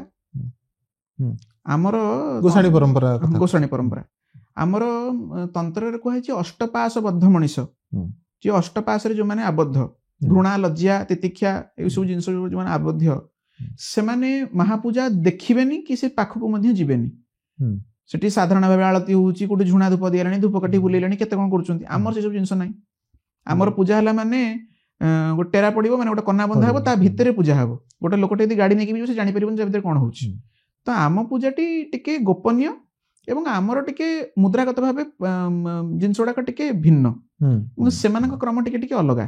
ଆମର ଟିକେ ସୂଚି ଶୌଚ ଉପରେ ବେଶୀ ଗୁରୁତ୍ୱ ଦିଆଯାଇଛି, ବେଶ ପରିପାଟି ଉପରେ ଟିକେ ଗୁରୁତ୍ୱ ଦିଆଯାଇଛି। ଆମର ପୂଜା ହେଲା ମାନେ ଆମର ଯୋଡ ପରିଧାନ କରିବା, ଏ ପ୍ରକାର ମାଳି ବ୍ୟବହାର କରିବା, ଏ ପ୍ରକାର ତିଳକ ଆଦି କରିବା, ବ୍ୟବସ୍ଥା ଯେମିତିକା ଅଛି। ତାଙ୍କର ସେ ପ୍ରକାର ଜିନିଷ ଏତେଟା ଦେଖିବାକୁ ମିଳେନି। ବେଲୁର ମଠରେ ତ ସନ୍ଧି ପୂଜାର ମଧ୍ୟ ଲାଇଭ୍ ଟେଲିକାଷ୍ଟ ହୁଏ। ଇଭେନ୍ ସନ୍ଧି ପୂଜାର ସମୟ ଆମର ସବୁବେଳେ ନିଶାର୍ଦ୍ଧରେ ଏକଦମ ସନ୍ଧି ପୂଜାଟି ହବ, ଯୋଉ ଲୋକ ଦେଖିବା ଯୋଗ୍ୟ, ଯୋଉ ବରଣ ହେଇଥିବା ରମଣ ମାନେ କରିବେ। କିନ୍ତୁ ସେଠି ତ ଦିନ ବାରଟାରେ ବି ସନ୍ଧି ପୂଜା ହୁଏ ଏବଂ ସମସ୍ତେ କହିଲି ସେଥିପାଇଁ କାରିକା ଅଲଗା, ତେଣୁକରି ସେମାନଙ୍କର ଜିନିଷଟି ଅଲଗା, ଆମ ଜିନିଷଟି ଅଲଗା। କିନ୍ତୁ ପରମ୍ପରା କ୍ରମେ ଯେଉଁ ସ୍ଥାନ ଗୁଡିକୁ ନିର୍ଦ୍ଦିଷ୍ଟ ଭାବେ ଗୁରୁ ପରମ୍ପରା ରହିଛି, ସେମାନେ ନିଶ୍ଚିତ ଭାବେ ପ୍ରଣମ୍ୟ ଏବଂ ସେ ସ୍ଥାନରେ ପୂଜା ଗୁଡାକ କିଛି ମାନେ ଗୋପନୀୟ ଭାବେ ରହିଛି। ଠିକ ଠିକ ଠିକ। ଆମେ ଫେରି ଆସିବା ପୁଣି ଆମ ପରମ୍ପରାକୁ। ଆମ ଓଡ଼ିଆ ହିସାବରେ ତ ଆମର ଆରମ୍ଭ ମହାପ୍ରଭୁଙ୍କଠୁ ଶେଷ ମହାପ୍ରଭୁଙ୍କଠୁ। ତ ମହାପ୍ରଭୁଙ୍କ ପରମ୍ପରାରେ ତନ୍ତ୍ରର ପ୍ରଭାବ ବିଷୟରେ କିଛି କୁହ। ଜଗନ୍ନାଥଙ୍କ ପରମ୍ପରାଟା ହିଁ ତନ୍ତ୍ର ପରମ୍ପରା, ଏବେ ବଦଳି ଗଲେଣି। ଯଦି ଆମେ ବହୁ ପୁରୁଣା ସମୟକୁ ଫେରିଯିବା, ଯୋଉ ଆଧାରରେ କୁହାଯାଉଛି କି ନୀଳାଦ୍ରୌତୁ ଜଗନ୍ନାଥ ସାକ୍ଷାତ ଦକ୍ଷିଣ କାଳିକା ବା ବିମଳା ଭୈରବୀ ଯତ୍ର ଜଗନ୍ନାଥସ୍ତୁ ଭୈରବ, ଯଦି ଆମେ ସେ ଯୁଗକୁ ଫେରିଯିବା, ସେ ସମୟକୁ ଫେରିଯିବା, ତାହେଲେ ଆମକୁ ଏହା ଜାଣିବାକୁ ମିଳିବ ଜଗନ୍ନାଥଙ୍କ ପାଖରେ ମଧ୍ୟ ବଳି ପଡୁଥିଲା। ଏଇଟା ହିଁ ସତ। କାହିଁକି ନା ଯେତେ ପୀଠ ଅଛି, କୋଉଠି ଯୁଗଳ ଉପାସନା ନାହିଁ, କୋଉଠି ଏକକ ଉପାସନା ଅଛି। ଯୁଗଳ ଉପାସନା କଣ ନା, ଏଠି ବର୍ତ୍ତମାନ ପରିସ୍ଥିତି ଆମେ ଦେଖିବା ତାହେଲେ ଷୋଡଶ ଦିନାତ୍ମକ ପୂଜା ଶାରଦୀୟ ଦୁର୍ଗୋତ୍ସବ ସମୟରେ ବିମଳାଙ୍କ ପାଖରେ ଯେତେବେଳେ ନୈବେଦ୍ୟ ହଉଛି, ଜଗନ୍ନାଥଙ୍କର ଧୂପ ସରିଲେ ଧୂପରେ ଯାହା ଯାହା ମହାପ୍ରଭୁଙ୍କୁ ନୈବେଦ୍ୟ ହୋଇଥିବ ତୁଳସୀ ପଡ଼ିକି ତାହା ପୁନର୍ବାର ଆସିବ ମାଙ୍କ ଛାମୁକୁ, ଯାହାକୁ ବିମ୍ବଳି ମଣୋହି ବୋଲି କୁହାଯାଏ। ସେଠି ଆସିକି ଛାମୁରେ ବଢ଼ା ହେବ ଏବଂ ଶ୍ରୋତ୍ରିୟ ବ୍ରାହ୍ମଣ, ସେଠି ସେବକମାନେ ଭୋଗ କରନ୍ତିନି ବା ପୂଜା କରନ୍ତିନି, ସେଠି ଶ୍ରୋତ୍ରିୟ ବ୍ରାହ୍ମଣ ମାନେ ଆମର ଯୋଉ ପୁରୀର ବ୍ରାହ୍ମଣ ଶାସନ ଗୁଡାକ ରହିଛି, ରଥ ସାମନ୍ତ ପରିବାରରୁ ଆତ୍ରେୟ ଗୋତ୍ରୀୟ ରଥ ସାମନ୍ତ ପରିବାରରୁ ବୀର ନରସିଂହପୁର ଶାସନର ଯିଏକି ବିମଳାଙ୍କର ମହାପୂଜା କରିବା ପାଇଁ ବରଣ ହୋଇଥିବେ ଗଜପତିଙ୍କ ଦ୍ୱାରା, ସେ ଷୋଡ଼ଶୋପଚାର ପୂଜାରେ ଆଉ ଥରେ ପୂଜା କରି ସେଇ ତୁଳସୀ ପଡ଼ିଥିବା ନୈବେଦ୍ୟକୁ ଆଉ ଥରେ ବେଲପତ୍ର ପକେଇକି ପାଣି ଛଡ଼େଇବେ। ଏ ପଦ୍ଧତି ଅନ୍ୟ କୋଉଠି ନାହିଁ। ଅନ୍ୟତ୍ର ଆମେ ଦକ୍ଷିଣ ଭାରତ ଯିବା, ଉତ୍ତର ଭାରତ ଯିବା ବା ବେଙ୍ଗଲ ଯିବା, ଯୋଉଠି ସେ ପଞ୍ଚମକାର ହଉ ବା ନ ହଉ, ଯେଉଁ ପୀଠରେ ଭୋଗ ହେଲା ଏକକ ଗୋଟିଏ ଥର, କିନ୍ତୁ ଏଠି ଭୈରବଙ୍କ ଏକତ୍ର ପୂଜା, ସାମ୍ୟ ରସ। ସ୍ୱାମୀର ଅଇଁଠା ସ୍ତ୍ରୀ ଖାଏ ନା ନାହିଁ? ନିଶ୍ଚିତ ଭାବେ ଖାଏ। ତେଣୁକରି ସ୍ୱାମୀ ସ୍ତ୍ରୀକୁ ସ୍ୱାମୀର ଅର୍ଦ୍ଧାଙ୍ଗିନୀ ବୋଲି କୁହାଯାଏ। ସେଠି ଉଚ୍ଚିଷ୍ଟ ଦୋଷ ଲାଗେନି। ଯେମିତି ସୋମରସରେ ଉଚ୍ଚିଷ୍ଟ ନଥାଏ, ସ୍ୱାମୀ ଅଇଁଠା ଖାଇଲେ ଉଚ୍ଚିଷ୍ଟ ଦୋଷ ଲାଗେନି। ସେଇ ପ୍ରକାର ବିମଳାଙ୍କ ସାଙ୍ଗରେ ମହାପ୍ରଭୁଙ୍କ ସମ୍ପର୍କଟା ହଉଛି ସେଇଆ। ସେ ମହାପ୍ରଭୁ ପିନ୍ଧିଥିବା ମାଳ ପିନ୍ଧିବେ, ମହାପ୍ରଭୁ ଲଗେଇଥିବା ଚନ୍ଦନ ଲଗେଇବେ, ମହାପ୍ରଭୁଙ୍କୁ ହେଇଥିବା ଆଳତି ତାଙ୍କୁ ସମର୍ପଣ କରାଯିବ, ତାଙ୍କ ପିନ୍ଧିଥିବା ଲୁଗା ସେ ପିନ୍ଧିବେ, ଏ ସବୁ ପିନ୍ଧିଲା ପରେ ତାଙ୍କରି ଭୋଗ ଟିକେ ଆଉଥରେ ଖାଇବେ। ତ ଏଇଟା ହଉଛି ମାଙ୍କ ସାଙ୍ଗରେ ମହାପ୍ରଭୁଙ୍କର ସମ୍ପର୍କ। ତେଣୁକରି କୁହାଯାଇଛି ବିମଳା ଭୈରବୀ ଯତ୍ର ଜଗନ୍ନାଥସ୍ତୁ ଭୈରବ।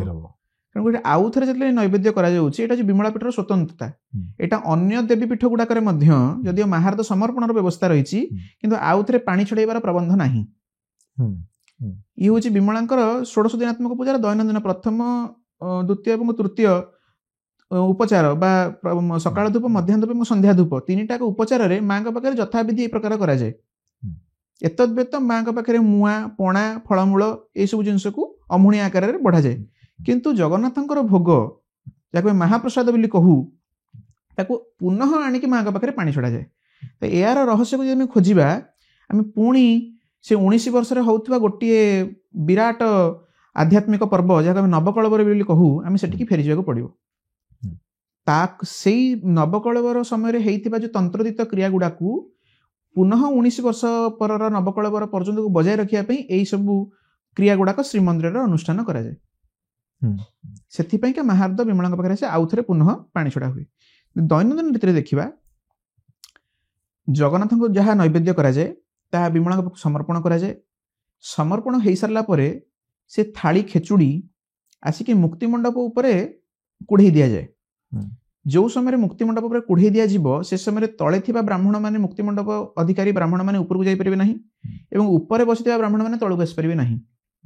ମଣ୍ଡପ ଉପରକୁ ପ୍ରଧାନୀ ସେବକ ଉଠିବ, ବସିଥିବା ଆସୀନ ହୋଇଥିବା ବ୍ରାହ୍ମଣମାନଙ୍କ ହାତକୁ ମୁଠାଏ ଲେଖେ ଖେଚୁଡ଼ି ଦବ। ତାହାକୁ ନିଜ ହାତରେ ଧରି ମୁଣ୍ଡରେ ଲଗାଇ ମୁଣ୍ଡିଆ ମାରି ଉପରେ ମୁକ୍ତିମଣ୍ଡପର ଚାଳରେ କୈବଲ୍ୟ କାଳୀ ଅଛନ୍ତି, ତାଙ୍କୁ ସେଠି ସମର୍ପଣ କରାଯିବ। ସମର୍ପଣ କରିସାରିବା ପରେ ଯେତେବେଳେ ବ୍ରାହ୍ମଣମାନେ ତାକୁ ନିଜ ତୁଣ୍ଡରେ ଦେବେ ଏବଂ ସେ ହାତ ନେଇକି ମୁଣ୍ଡରେ ପୋଛିବେ, ସେ ସମୟରେ ତାହା ମହାପ୍ରସାଦରେ ପରିଣତ ହୁଏ। ଏ ପରମ୍ପରା ଅନ୍ୟ କୌଣସି ମନ୍ଦିରରେ ନାହିଁ। ତା ଦେବୀ ମନ୍ଦିର ହଉ, ଶିବ ମନ୍ଦିର ହଉ ବା ବିଷ୍ଣୁ ମନ୍ଦିର ହଉ, ଏଇଟା ହଉଛି ମହାପ୍ରସାଦର ରହସ୍ୟ। ଏଇ ପ୍ରକାର ହୁଏ। ଦ୍ୱିତୀୟତଃ, ପ୍ରତ୍ୟେକ ଦିନର ନିୟମ ଏବଂ ଷୋଳ ପୂଜାର ନିୟମ ଟିକେ ଫରକ ରହିଛି। କ'ଣ ଫରକ? ଆମ କାରିକା ଅନୁସାରେ, ଯେହେତୁ ଆମେ ସେଇ କର୍ମମାନ କରିବା ପାଇଁ ଆମେ ଶାସନ ମାନଙ୍କରେ ଆମକୁ ରଜା ସେତେବେଳେ ଆଣିକି ରଖିଥିଲେ ବା ସେଇ ସବୁ କର୍ମ ଗୁଡାକ ଆମର ପୂର୍ବପୁରୁଷମାନେ କରି ଆସୁଥିଲେ, ସେ ସମୟରେ ବିମଳାଙ୍କର ପୂଜା ହବା ପୂର୍ବରୁ କୌଣସି ଠାକୁରାଣୀ ମାନଙ୍କ ପାଖରେ ପୂଜା ହେଇପାରେ ନାହିଁ। ବିମଳାଙ୍କ ପାଖରେ ପ୍ରଥମେ ସକାଳ ଧୂପ ପୂଜା ବସିଲେ ହିଁ ଅନ୍ୟ ଶାସନ ମାନଙ୍କରେ ଦେବୀଙ୍କର ପୂଜା ଅର୍ଚ୍ଚନା କରାଯାଏ ଏବଂ ଉତ୍କଳରେ ଅନ୍ୟ ଦେବୀପୀଠ ମାନଙ୍କରେ ପୂଜା ହୁଏ। ବର୍ତ୍ତମାନ ଯଦି କିଏ ନ ମାନିବ, ସେଥିରେ କିଛି ଆପତ୍ତି ନାହିଁ, ଆଧୁନିକ ଯୁଗ ହେଇଗଲାଣି, କିନ୍ତୁ ଏହା ହିଁ ମାହାତ୍ମ୍ୟ, ଏହା ଥିଲା ମର୍ଯ୍ୟାଦା, ଏହି ହିସାବରେ କରାଯାଏ। ଆହୁରି ଗୋପନୀୟ କ୍ଷେତ୍ରକୁ ଆମେ ଯିବା, ନବକଳେବରକୁ ଆସିବା। ତ ନବକଳେବରରେ ମଧ୍ୟ ଜଗନ୍ନାଥଙ୍କର ଯେଉଁ ଉପାସନାର ପଦ୍ଧତି ବା ଯେଉଁ ପ୍ରତିଷ୍ଠା ପଦ୍ଧତି, ସାଧାରଣ ଦିନ ମାନଙ୍କରେ ଯେମିତି ଠାକୁରଙ୍କୁ ପୂଜା କରାଯାଉଛି ସେ ପ୍ରକାର କରାଯାଏ ନାହିଁ, ବା ଯେଉଁମାନେ ପ୍ରତ୍ୟେକ ଦିନ ପୂଜା ଅର୍ଚ୍ଚନା କରୁଛନ୍ତି ସେମାନେ ମଧ୍ୟ କରନ୍ତି ନାହିଁ। ଆମର ଶାସନ ମାନଙ୍କରେ ସାମନ୍ତ ବ୍ରାହ୍ମଣ ମାନଙ୍କର ବ୍ୟବସ୍ଥା ଅଛି। ସାମନ୍ତ ବ୍ରାହ୍ମଣ ମାନେ କିଏ? ଯେଉଁମାନେ विगत हजार हजार वर्ष तले जेले गंगवंश मानकर शासन थिला अन्य वंशर शासन गुड़ाक रही सेतेबेले ब्राह्मण शासन गुड़ाक प्रतिष्ठा करा जायतिला जो गोत्रर ब्राह्मण माने निजर विद्या बल किसी जिनस को सिद्धि लाभ करथिले एवं राजा पाखे निजर विद्यार परीक्षा देकी उत्तीर्ण होते से राजा सामंत पद देते तत्पितु बत्सस सामंत रथ सामंत नंद सामंत भरद्वाज सामंत कौशस सामंत एमती अनेक सामंत पद सृष्टि होता तो वर्तमान परिस्थिति रे तीनोटी सामंत व्यवस्था अद्यावधि प्रचलन अच्छी ताहा होची बत्सस सामंत रथ सामंत और नंद सामंत ये तीनोटी गोत्रर ब्राह्मण मानकर प्रादुर्भाव वर्तमान समय पर्यंत रही तो रथ सामंत कहले आत्रेय गोत्रीय एवं नंद सामंत कहले काश्यप गोत्रीय एमानंकर विशेष गुरुत्व रही नवकलवर समय जेतेबेले महाप्रभुंकर प्राणदान हुए बा जीवन्यास करा नंद सामंत कहले सामवेदी हो गेले से सामवेदी वत्सस तो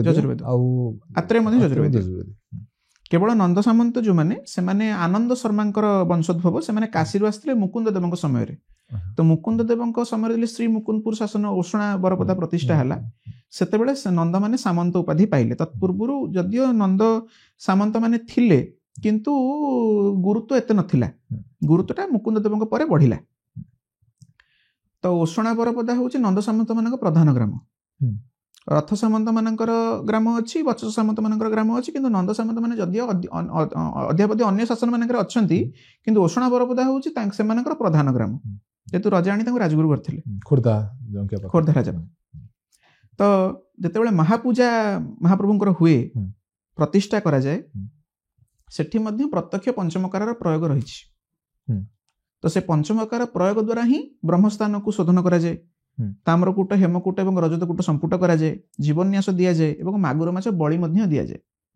से समय आम तंत्रदित क्रिया रूप जो चक्रानुष्ठान गुड़िक करा जाए से चक्रानुष्ठान सकाशे ही बलभद्र को तारा सुभद्रा को भुवनेश्वरी जगन्नाथ को काली बोली संबोधन करा जाए तो ये जो निर्दिष्ट केते गुडे तंत्रदित क्रिया गुड़िक करा जाए से तंत्रदित क्रिया गुड़ाक जहाँ से मंडल बा चक्र पूजा जिते हुए बा चक्रानुष्ठान हुए चक्र भितर जो सब द्रव्य गुड़ाक बढ़ा जाए ताहा हांडी रे ही रहे थाली रे बढ़ा जाए नहीं तेणुक जगन्नाथ भोग को अबढ़ा भोग बोली कहती से भोगटी बढ़ा जाएनि से हांडी रे सही प्रकार ही रुहे अबढ़ा शब्द से आरंभ तो से जो तंत्रदित क्रिया हुए महापूजार प्रसाद स्वरूप महाप्रसाद तो तार क्रियाटा केमिति पुणी वर्ष सारा चलो प्रत्येक वर्ष नवकलवर होनी नवकलवर गोटे नवकलवर आ गोटे नवकलवर समय समय पाखापाखि 19 वर्ष तो 19 वर्ष पर्यंत तंत्रदित क्रियाटा चलो केमतिका तेणुक विमला पाखे से जिनसा प्रयोग गुड़ाक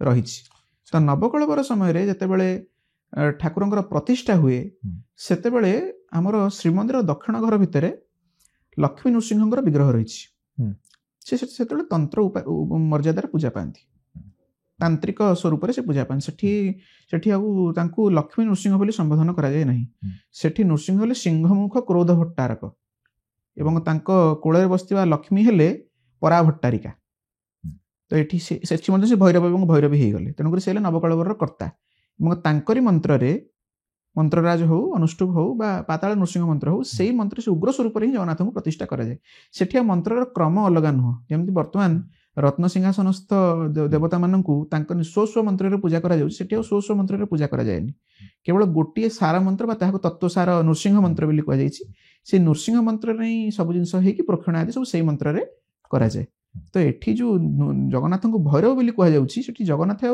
माने सौम्य देवता नुहंती जगन्नाथ सेठी हेले उग्र नृसिंह देव से उग्र तत्व ही सकाशे ही तांकू आमे भैरव बोली कहूचे सेठी से त्रिनेत्र उग्र स्वरूप तेणु से आधार तांकर सेवा पूजा बा प्रतिष्ठा कारिका गुड़ाक से हिसाब से निर्दिष्ट करा जायछि आम जेहेतु उत्कलीय सम्भ्रांत विप्र वंश मान विषय तुम सम्यक आरंभ करदेल आज शेष विषय मुझे रखी शेष को जानिकी सार विषयटा उत्कलीय समर इतिहास रे मध्य तंत्रर यथेष्ट प्राधान्य रही अनेक ज्योतिष्क गण मु कहबी आसिक उत्कलीय समर इतिहास को साहाय्य करिसेंती उत्कलीय विजय वैजयंती उड़ेबारे तंत्रर भूमिका विषय रे किछि कुह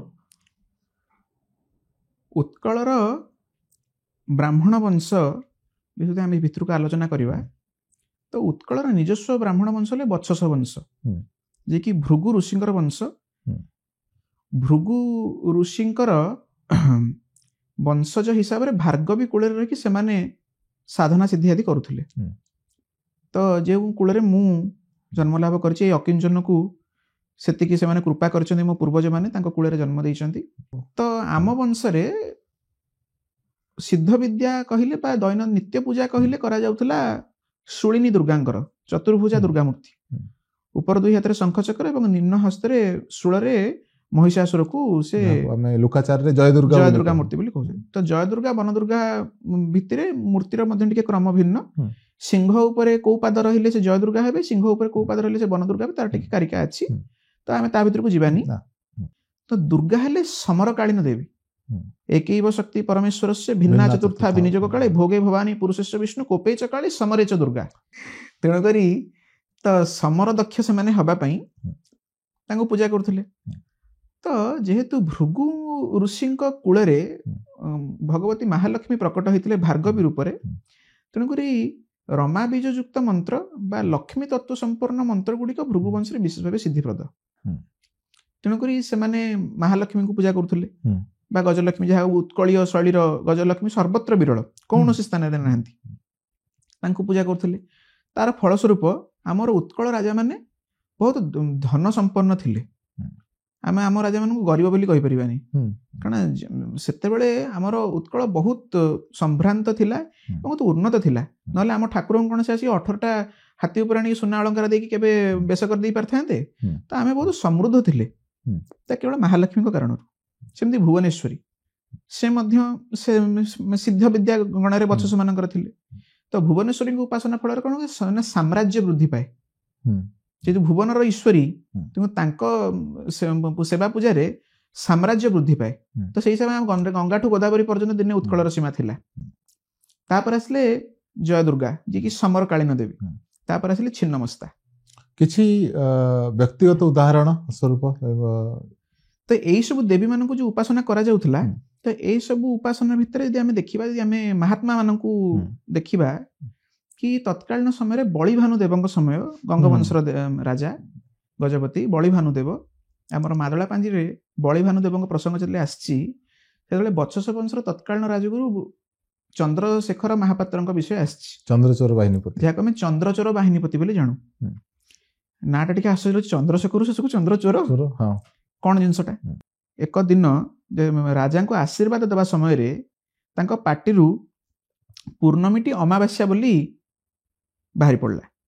ଏହା ଶୁଣିକି ଅନେକ ଲୋକ ହାସ୍ୟ କଲେ, ଏ ବୁଢା ହେଇଗଲାଣି ସେଥିପାଇଁ ମାନେ ମୁଣ୍ଡ ବୋଧେ କାମ ଦଉନି, ଭୁଲରେ ପୂର୍ଣ୍ଣମୀଟା କଣ ଅମାବାସ୍ୟା କହିଲେଣି। ତେଣୁକରି ଯଦି ସେ କହିଦେଇଥାନ୍ତେ କି ନା ମୋର ଭୁଲରେ ପାଟିରୁ ବାହାରି ପଡ଼ିଲା ପୂର୍ଣ୍ଣମୀଟି ଅମାବାସ୍ୟା ବୋଲି, ତାହେଲେ କଥା ସରିଯାଇଥାନ୍ତା। କିନ୍ତୁ ଏଇଟା ଗୋଟେ ସ୍ୱାଭିମାନର ପ୍ରସଙ୍ଗ, ଗୋଟେ ସାଧକର ଅଭିମାନର ପ୍ରସଙ୍ଗ।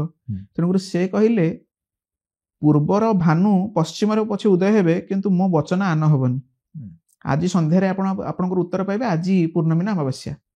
ତ ସେ ଛିନ୍ନମସ୍ତାଙ୍କର ପୂଜାରେ ମଧ୍ୟାହ୍ନ ସମୟକୁ ଗ୍ରହଣ କରାଯାଏ ସଠିକ ସମୟ ବୋଲି।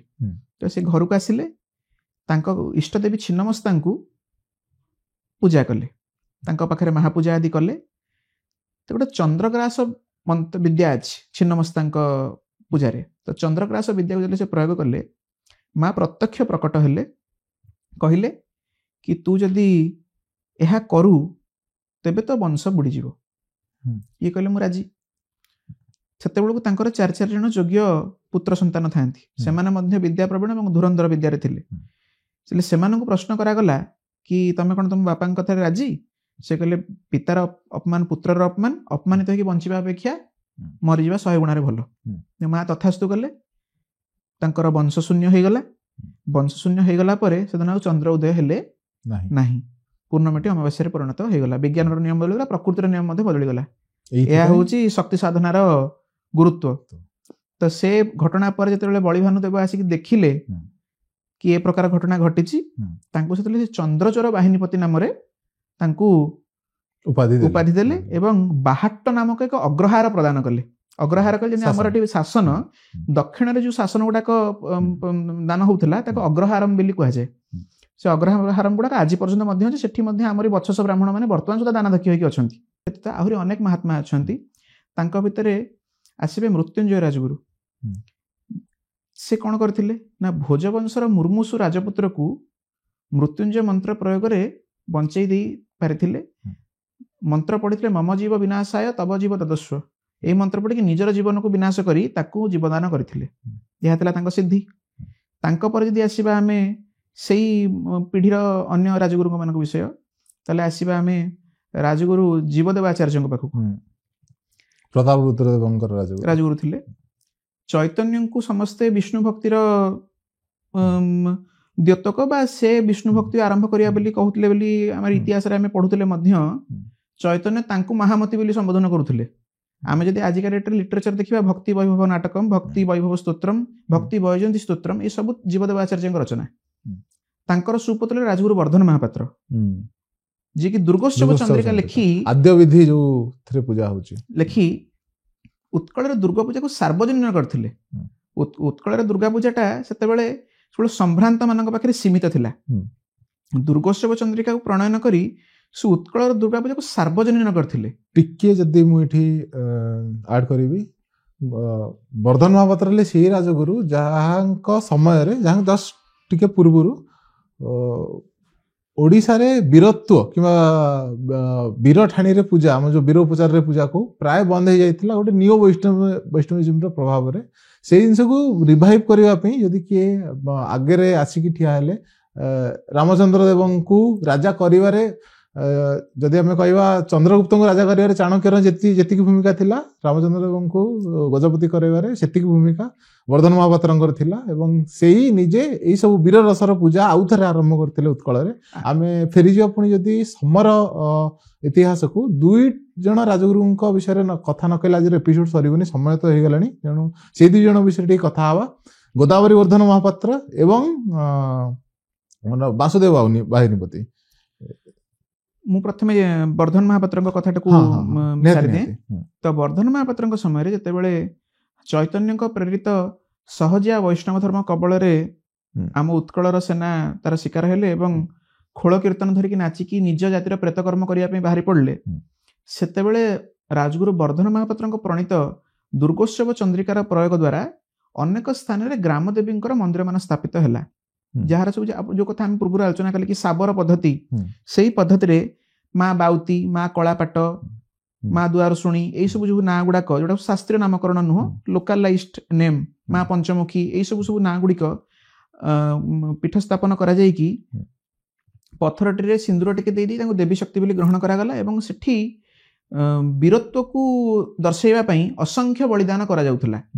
ତାକୁ ଫଳରେ ଯୋଉ ସୈନିକ ମାନେ ରକ୍ତପାତ ଭୟରେ ଖଡ୍ଗ ତ୍ୟାଗ କରିଥିଲେ, ସେଇ ବୀର ଉତ୍କଳ ଜାତି ପୁନର୍ବାର ଦେବୀଙ୍କ ପାଖରେ ପଶୁ ପ୍ରକ୍ଷଣ କରି ପୁନର୍ବାର ଉତ୍କଳ ଜାତିର ଟେକକୁ ପୁଣି ରଖିପାରିଥିଲେ।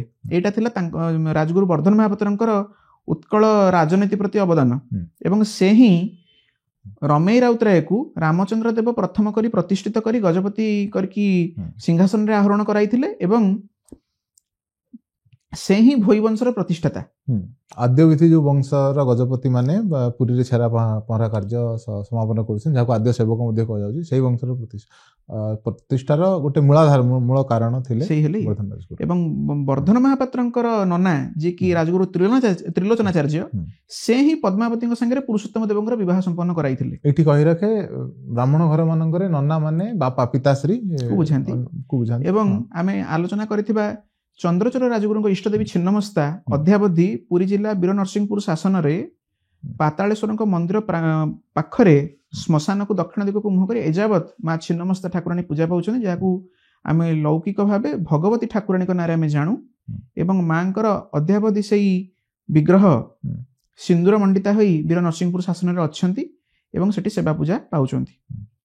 ତତ୍ପରବର୍ତ୍ତୀ ଅବସ୍ଥାକୁ ଆମେ ଆସିବା ବାସୁଦେବ ବାହିନୀପତିଙ୍କ ବିଷୟକୁ। ସବୁଠୁ ପୁରୁଣା ଯିଏ ଗଙ୍ଗବଂଶ ସମୟକୁ ଯଦି ଆମେ ଦେଖିବା, ଚୋଡଗଙ୍ଗଙ୍କର ଆସିବା ପଛରେ ଯଦି କାହାର ହାତ ଥାଏ, ଚୋଡଗଙ୍ଗଙ୍କୁ ଯୋଉ ଉତ୍କଳର ରାଜା କରିବା ବା ପୁରୀ ରେ ତାଙ୍କୁ ଏଷ୍ଟାବ୍ଲିଶ କରିକି ଜଗନ୍ନାଥଙ୍କର ଏଡ ବଡ ମନ୍ଦିର ତୋଳିବା ପଛରେ ଯଦି କାହାର ହାତ ଥାଏ ସେ ହେଲେ ବାସୁଦେବ ବାହିନୀପତି। ସେ ହେଲେ ପଣ୍ଡିତ ବାସୁଦେବ ରଥ ଆତ୍ରେୟ ଗୋତ୍ରୀୟ ବ୍ରାହ୍ମଣ ଥିଲେ, ଯିଏକି ଚୋଡଗଙ୍ଗଙ୍କୁ ଆଣି ଆମର ଯୋଉ ଗୋଟେ ସାଧାରଣ କଥା ଅଛି ରାଣ୍ଡି ପୁଅ ଅନ୍ତା, ସେଇ କଥାଟି ଚୋଡଗଙ୍ଗ ଦେବଙ୍କ ସମୟରୁ ହିଁ ଆରମ୍ଭ। ତାଙ୍କୁ ଆଣି ଯଦି କିଏ ରାଜା କରେଇଥାଏ ସେ ହିଁ ଆମରି ଉତ୍କଳର ବାସୁଦେବ ବାହିନୀପତି, ଯିଏକି ଆତ୍ରେୟ ଗୋତ୍ରୀୟ ରଥ ସାମନ୍ତ ବ୍ରାହ୍ମଣ ଥିଲେ। ସମ୍ୟକ ଭାବେ କହିବାକୁ ଗଲେ କେଶରୀ ବଂଶ ଦ୍ୱାରା ଅପମାନିତ ହୋଇ ଯେଉଁ ମହାନୁଭବ ଓଡ଼ିଶାର ଦକ୍ଷିଣକୁ ଯାଇ ଗୋଟେ ପୋଟେନ୍ସିଆଲ କ୍ୟାଣ୍ଡିଡେଟ୍ ଖୋଜିଥିଲେ ଏବଂ ଯିଏ ଓଡ଼ିଶାର ମଙ୍ଗ ଧରିପାରିବ ସେଇ ଚୋଡଗଙ୍ଗ ଦେବଙ୍କୁ ଆଣି ରାଜ୍ୟାଭିଷେକ କରେଇ ଏଠି ଓଡ଼ିଶାରେ ଗଙ୍ଗବଂଶର ଶାସନ ସମଗ୍ର ଉତ୍କଳରେ ତ୍ରିକଳିଙ୍ଗରେ ଆରମ୍ଭ କରାଇଥିଲେ ବାସୁଦେବ ବାହିନୀପତି। ଆମେ ଆସିଯିବା ଗୋଦାବରୀ ବର୍ଦ୍ଧନ ରାଜଗୁରୁଙ୍କ ପାଖକୁ ପୁଣି ଥରେ ତାଙ୍କ ବିଷୟରେ କିଛି। ଗୋଦାବରୀ ବର୍ଦ୍ଧନ ଏବଂ ବର୍ଦ୍ଧନ ମହାପାତ୍ରଙ୍କ ବିଷୟରେ ସମସ୍ତେ ଟିକେ କନଫ୍ୟୁଜ ଥାନ୍ତି ଯେହେତୁ ନାଁ ଗୁଡ଼ିକ ସମାନ। କିନ୍ତୁ ଯଦି ଆମେ ପରମ୍ପରା କ୍ରମକୁ ଯିବା ତେବେ ଗୋଦାବରୀ ବର୍ଦ୍ଧନ ହେଲେ ତାଙ୍କ ନାଁ ହେଉଛି ଗୋଦାବର ମିଶ୍ର। ସେ ଲେଖି ସିଦ୍ଧେଶ୍ୱରୀ ପଦ୍ଧତିର ସେ ହେଉଛନ୍ତି ପ୍ରଣେତା। ଯେମିତି ବଛସ ବଂଶରେ ଦୁର୍ଗାଙ୍କ ଉପାସନାଟା ଗୁରୁତ୍ୱପୂର୍ଣ୍ଣ, ଚତୁର୍ଭୁଜା ଦୁର୍ଗାଙ୍କ ମୂର୍ତ୍ତିଙ୍କ ଉପାସନା ଗୁରୁତ୍ୱପୂର୍ଣ୍ଣ, ସେମିତି ମିଶ୍ରମାନଙ୍କ ଘରେ ଗୋଦାବର ମିଶ୍ର ସେ କୌଶସ ଗୋତ୍ରୀୟ ବ୍ରାହ୍ମଣ ଥିଲେ, ସେମାନଙ୍କ ଘରେ ସିଦ୍ଧେଶ୍ୱରୀଙ୍କର ମୂର୍ତ୍ତିର ଗୁରୁତ୍ୱ ବହୁତ ଅଧିକା। ସେମାନେ ସିଦ୍ଧେଶ୍ୱରୀ ସାଧକ ଥିଲେ ଏବଂ ସିଦ୍ଧେଶ୍ୱରୀ ପ୍ରଣେତା, ସିଦ୍ଧେଶ୍ୱରୀ ପଦ୍ଧତିର ପ୍ରଣେତା ସେ ମଧ୍ୟ ଥିଲେ। ସେଇ ପଦ୍ଧତି କ୍ରମରେ ସେ ଶାରଦା ଶରଦାର୍ଚ୍ଚନା ପଦ୍ଧତି ରଚନା କରିଥିଲେ। ସେଇ କ୍ରମରେ ଯେତେବେଳେ ଆମର ଦୁର୍ଗୋତ୍ସବ ଚନ୍ଦ୍ରିକା ସାର୍ବଜନୀନ ହେଇନଥିଲା, ସେଇ ଶାରଦା ଶରଦାର୍ଚ୍ଚନା ପଦ୍ଧତିରେ ଉତ୍କଳରେ ଦୁର୍ଗା ପୂଜା ହଉଥିଲା। ତ ଗୋଦାବରୀ ବର୍ଦ୍ଧନ ତତ୍କାଳୀନ ସମୟରେ ମନ୍ତ୍ରୀ ଥିଲେ ଏବଂ ଯେହେତୁ ରାଜଗୁରୁ ମାନେ ସେତେବେଳେ ଯୁଦ୍ଧରେ ପ୍ରତ୍ୟକ୍ଷ ଭାବେ ଯୋଗଦାନ କରୁଥିଲେ ଏବଂ ବାହିନୀପତି ଦାୟିତ୍ୱରେ ମଧ୍ୟ ରହୁଥିଲେ, ତ ଗୋଦାବରୀ ବର୍ଦ୍ଧନ ମନ୍ତ୍ରୀବର ସେତେବେଳେ ମନ୍ତ୍ରୀ ଦାୟିତ୍ୱରେ ଥିଲେ ଏବଂ ଯୁଦ୍ଧକୁ ପ୍ରତ୍ୟକ୍ଷ ଭାବେ ମଧ୍ୟ ଗମନ କରିଥିଲେ ପ୍ରଥମ କାଞ୍ଚି ଅଭିଯାନ ସମୟରେ। ପ୍ରଥମ କାଞ୍ଚି ଅଭିଯାନର ଘଟଣା ଚକ୍ରରେ ଯେଉଁ ସବୁ ଅସୁବିଧା ଗୁଡ଼ିକ ରହିଲା ଏବଂ ଯାହା ସବୁ ଆମ ଉତ୍କଳ ବା ଆମ ରାଜା ଯାହା ସବୁକୁ ଫେସ୍ କଲେ ଏବଂ ଯେଉଁଥିପାଇଁ ଆମର ଅସୁବିଧା ହେଇଗଲା, ତତ୍ପରବର୍ତ୍ତୀ ସମୟରେ ଯେତେବେଳେ ସେମାନେ ଆମକୁ ହଇରାଣ କରିବା ପାଇଁ ଗୋଦାବରୀ ନଦୀ ପର୍ଯ୍ୟନ୍ତ ମଧ୍ୟ ଆସିକି ଆମକୁ ପ୍ରଥମ ଯୁଦ୍ଧ ସମୟରେ ଆମକୁ ଚେଜ୍ କରିକି ଆସିକି ଆମକୁ ବାରମ୍ବାର ଆକ୍ରମଣ କରୁଥିଲେ, ତତ୍କାଳୀନ ସେଇ ସମୟରେ ସେଇ ତନ୍ତ୍ରକୁ ପ୍ରୟୋଗ କରି ଗୋଦାବରୀ ନଦୀରେ ବନ୍ୟା ଆଣିଥିଲେ। ଏବଂ ତା ଫଳରେ କ'ଣ ହେଇଥିଲା ନା ଗୋଦାବରୀ ନଦୀରେ ବନ୍ୟା ଆସିବା କାରଣରୁ ତାହା ଫୁଲିଗଲା ଏବଂ ସୈନ୍ୟମାନେ ଶତ୍ରୁ ସୈନ୍ୟମାନେ ସୀମା ପାର କରିପାରିନଥିଲେ ଏବଂ ସେଇ ବନ୍ୟାରେ ହିଁ ସେମାନେ ଇତସ୍ତତ ହେଇଯାଇଥିଲେ। ତାର ଜନକ ଥିଲେ ଗୋଦାବରୀ ବର୍ଦ୍ଧନ। ସେଥି କାରଣରୁ ତାଙ୍କୁ ଉପାଧି ମିଳିଥିଲା ଗୋଦାବରୀ ବର୍ଦ୍ଧନ ମନ୍ତ୍ରୀବର। ତାପରେ ସେ ଗୋଦାବର ମିଶ୍ର ନାମରେ ପ୍ରସିଦ୍ଧ ଥିଲେ ଏବଂ ସେ ଯେଉଁ ଯନ୍ତ୍ରକୁ ପ୍ରୟୋଗ କରି ଏସବୁ କରିଥିଲେ ତାକୁ ଶୂଳିନୀ ଯନ୍ତ୍ର ବୋଲି ଅଭିହିତ କରାଯାଇଛି ଏବଂ ବର୍ତ୍ତମାନ ତାଙ୍କର ପିଢ଼ି ଯିଏକି ରାଜଗୁରୁ ଦାୟିତ୍ୱରେ ଅଛନ୍ତି ତାଙ୍କ ଗୃହରେ ମଧ୍ୟ ସେ ଶୂଳିନୀ ଯନ୍ତ୍ରଟି ଅଦ୍ୟାବଧି ପୂଜା ପାଉଛି। ଦ୍ୱିତୀୟ ଥର କାଞ୍ଚି ଅଭିଯାନ ସମୟରେ ପୁରୀରେ ବାରାହୀ ଠାକୁରାଣୀଙ୍କୁ ସେ ଯଜ୍ଞ କରି ପ୍ରତିଷ୍ଠା କରିଥିଲେ ଏବଂ ଅଦ୍ୟାବଧି ସେ ବାରାହୀ ଠାକୁରାଣୀଙ୍କର ମନ୍ଦିର ପୁରୀ ବାଲିସାହିରେ ରହିଛି ଏବଂ ମା ପ୍ରତ୍ୟକ୍ଷ ରୂପେ ସେଠି ପୂଜା ପାଉଛନ୍ତି। ତ ସେ ବାରାହୀ ଠାକୁରାଣୀଙ୍କ କୃପାରୁ ସେ ଦ୍ୱିତୀୟ ଥର କାଞ୍ଚି ଅଭିଯାନକୁ ଆମର ଗଜପତି ମହାରାଜା ଜିତିଥିଲେ ଏବଂ ତାର ପରବର୍ତ୍ତୀ ଇତିହାସ ଆମେ ସମସ୍ତେ ଜାଣିଛେ। ଆଜିର କଥାବାର୍ତ୍ତାର ଶେଷ ଆଖ୍ୟାନ ଓଡ଼ିଶାର ଘରେ ଘରେ ପରିଚିତ ଜୟୀ ରାଜଗୁରୁଙ୍କ ତନ୍ତ୍ର ସାଧନା ବିଷୟରେ କିଛି କହି ଆମେ ଆଜି ବିଷୟଟି ସାରିବା। ଜୟୀ ରାଜଗୁରୁ ହେଲେ ବୀର ହରେକୃଷ୍ଣପୁର ଶାସନର ବ୍ରାହ୍ମଣ ଥିଲେ, ଯିଏକି କୌଶିକ ଗୋତ୍ର ଉତ୍ପନ୍ନ ବ୍ରାହ୍ମଣ ଏବଂ ସେ ଧୂମାବତୀ ସାଧକ ଥିଲେ। ଧୂମାବତୀ ସାଧକାଃ ଜଗତ ଉଚ୍ଚାଟୟନ୍ତି, ଉଚ୍ଚାଟନ ବିଦ୍ୟା ସେ ଜାଣିଥିଲେ ଏବଂ ତାଙ୍କୁ ପ୍ରୟୋଗ କରୁଥିଲେ। ଉଚ୍ଚାଟନ ବିଦ୍ୟା କ'ଣ? ପାଗଳ କରିବା, ମିସଲିଡ୍ କରିବା। ତ ସେତେବେଳେ ସେ ଇଂରେଜ ମାନଙ୍କୁ ଏଇ ବିଦ୍ୟା ପ୍ରୟୋଗ କରି ମିସଲିଡ୍ ବାରମ୍ବାର କରାଉଥିଲେ ଏବଂ ତାଙ୍କୁ ସେମାନେ ଧରି ପାରୁନଥିଲେ। ବାରମ୍ବାର କରିବା ପରେ ଧୂଆଁ କୁଲେଇ କଥା ଟିକେ କହିଦିଅ। ସେ ସବୁ ଲୋକ କଥା ଅଛି କି ସେ ଯେହେତୁ ସେ ବିଦ୍ୟାଙ୍କୁ ପ୍ରୟୋଗ କରୁଥିଲେ ଏବଂ ସେ ବିଦ୍ୟା ହେଉଛନ୍ତି ବଡ଼ ବିଚିତ୍ର ବିଦ୍ୟା ଏବଂ ଭୟଙ୍କର ବିଦ୍ୟା। ସେ ପୁରୁଷ ଅହଙ୍କାର ସହିପାରନ୍ତିନି, ତେଣୁକରି ସେ ଯେଉଁ ସ୍ଥାନରେ ମାନେ କୌଣସି ପୌରୁଷଗତ ଅହଙ୍କାର ରହେ ବା କିଏ ଗୋଟେ କାହାକୁ ଜାଣି ଶୁଣିକି ହଇରାଣ କରେ ତାକୁ ମିସଲିଡ୍ କରିବା ପାଇଁ ବା ଆମକୁ ଯୋଉଟା ବ୍ୟବହାର କରୁ ଗୁମରାହ କରିବା ପାଇଁ ତାଙ୍କୁ ବ୍ୟବହାର କରାଯାଏ। ତ ସେ ସବୁ ଜିନିଷ ସେ ପ୍ରାପ୍ତ ହେଇଥିଲେ ମାଙ୍କ ଠାରୁ ଏବଂ ସେ ସବୁ ଜିନିଷ ପ୍ରୟୋଗ କରି ଇଂରେଜ ମାନଙ୍କୁ ବାରମ୍ବାର ସେ ଘାଟାରେ ପକାଉଥିଲେ ଏବଂ ପରବର୍ତ୍ତୀ ତ ତାଙ୍କର ତାଙ୍କର ଯାହା ଯୋଉ ପ୍ରକାର ତାଙ୍କର ଡେଥ୍ ହେଇଥିଲା ଆମେ ଜାଣିଛେ। ତ ଜନ୍ମ ମୃତ୍ୟୁ ତ ନିର୍ଦ୍ଧାର୍ଯ୍ୟ, କିନ୍ତୁ ମଣିଷ ତା ଭିତରେ ଯେଉଁ ସମୟଟି ଅତିବାହିତ କରେ ଏବଂ ସେଥିରେ ଯେଉଁ ସବୁ କର୍ମ ଗୁଡ଼ିକ କରିଯାଏ ସେଇଟା ହିଁ ତାର ପରିଚୟ ସୃଷ୍ଟି କରାଏ। ତ ଏହା ହେଉଛି ଓଡ଼ିଶାର ରାଜଗୁରୁ ପରମ୍ପରା ଏବଂ ଯେଉଁ ସବୁ ମନୀଷୀଗଣ ସେ ରାଜଗୁରୁ ପଦକୁ ଆସି ତାର ମର୍ଯ୍ୟାଦା ରକ୍ଷା କରିଛନ୍ତି ଏବଂ ଗଜପତିଙ୍କୁ ସୁଶାସନ ଦେବାରେ ସକ୍ଷମ ହୋଇଛନ୍ତି। ଆଜି ଆମେ ଉତ୍କଳୀୟ ତନ୍ତ୍ର ଇତିହାସ ବିଷୟରେ କଥା ହେଲେ, ଉତ୍କଳୀୟ ତନ୍ତ୍ର ଇତିହାସର କିଛି ଜ୍ୟୋତିଷ ମାନଙ୍କ ବିଷୟରେ କଥା ହେଲେ, ଜଗନ୍ନାଥ ପରମ୍ପରାରେ ତନ୍ତ୍ରର ଉପଦେବତା ବିଷୟରେ କଥା ହେଲେ। ତେବେ ତନ୍ତ୍ର ଗୋଟେ ଏଇଭଳିଆ ବିଷୟ ଯାହାକୁ ଗୁହ୍ୟତର କରି ରଖିବା ପାଇଁ କୁହାଯାଇଛି। ତା ବିଷୟରେ ଯେତିକି ସମୟ କଥା ହେଇ ହବ ଆମେ ଚେଷ୍ଟା କରିଛେ। ତା ଭିତରେ ମଧ୍ୟ ଯଦି କିଛି ଭୁଲ ହେଇଥିବ ତାହେଲେ ଆମେ ସମସ୍ତଙ୍କ ପାଖରେ, ଓଡ଼ିଶାର ବରେଣ୍ୟ ସାଧକ ମାନଙ୍କ ପାଖରେ, ଓଡ଼ିଶାର ତନ୍ତ୍ର ଜ୍ଞାତା ପୁରୁଷ ମାନଙ୍କ ପାଖରେ କ୍ଷମା ପ୍ରାର୍ଥୀ। ତେବେ ବିଷୟ ଶେଷ କରିବା ପୂର୍ବରୁ ଆମ ତରଫରୁ ସିଦ୍ଧାର୍ଥ ଗୋଟେ ଛୋଟିଆ ଉପହାରଟିଏ, ମାରଣ ପାତ୍ର ନୁହେଁ, ଗୋଟେ ସାଧାରଣ କପ୍। ଜୟ ଜଗନ୍ନାଥ। ଯଦି ଆମ ଭିଡ଼ିଓଟି ଆପଣଙ୍କୁ ଭଲ ଲାଗିଛି ଦୟାକରି ଲାଇକ୍ କରନ୍ତୁ, ସାଙ୍ଗମାନଙ୍କ ସହିତ ସେୟାର କରନ୍ତୁ ଏବଂ ସବସ୍କ୍ରାଇବ୍ କରନ୍ତୁ। ବନ୍ଦେ ଉତ୍କଳ ଜନନୀ।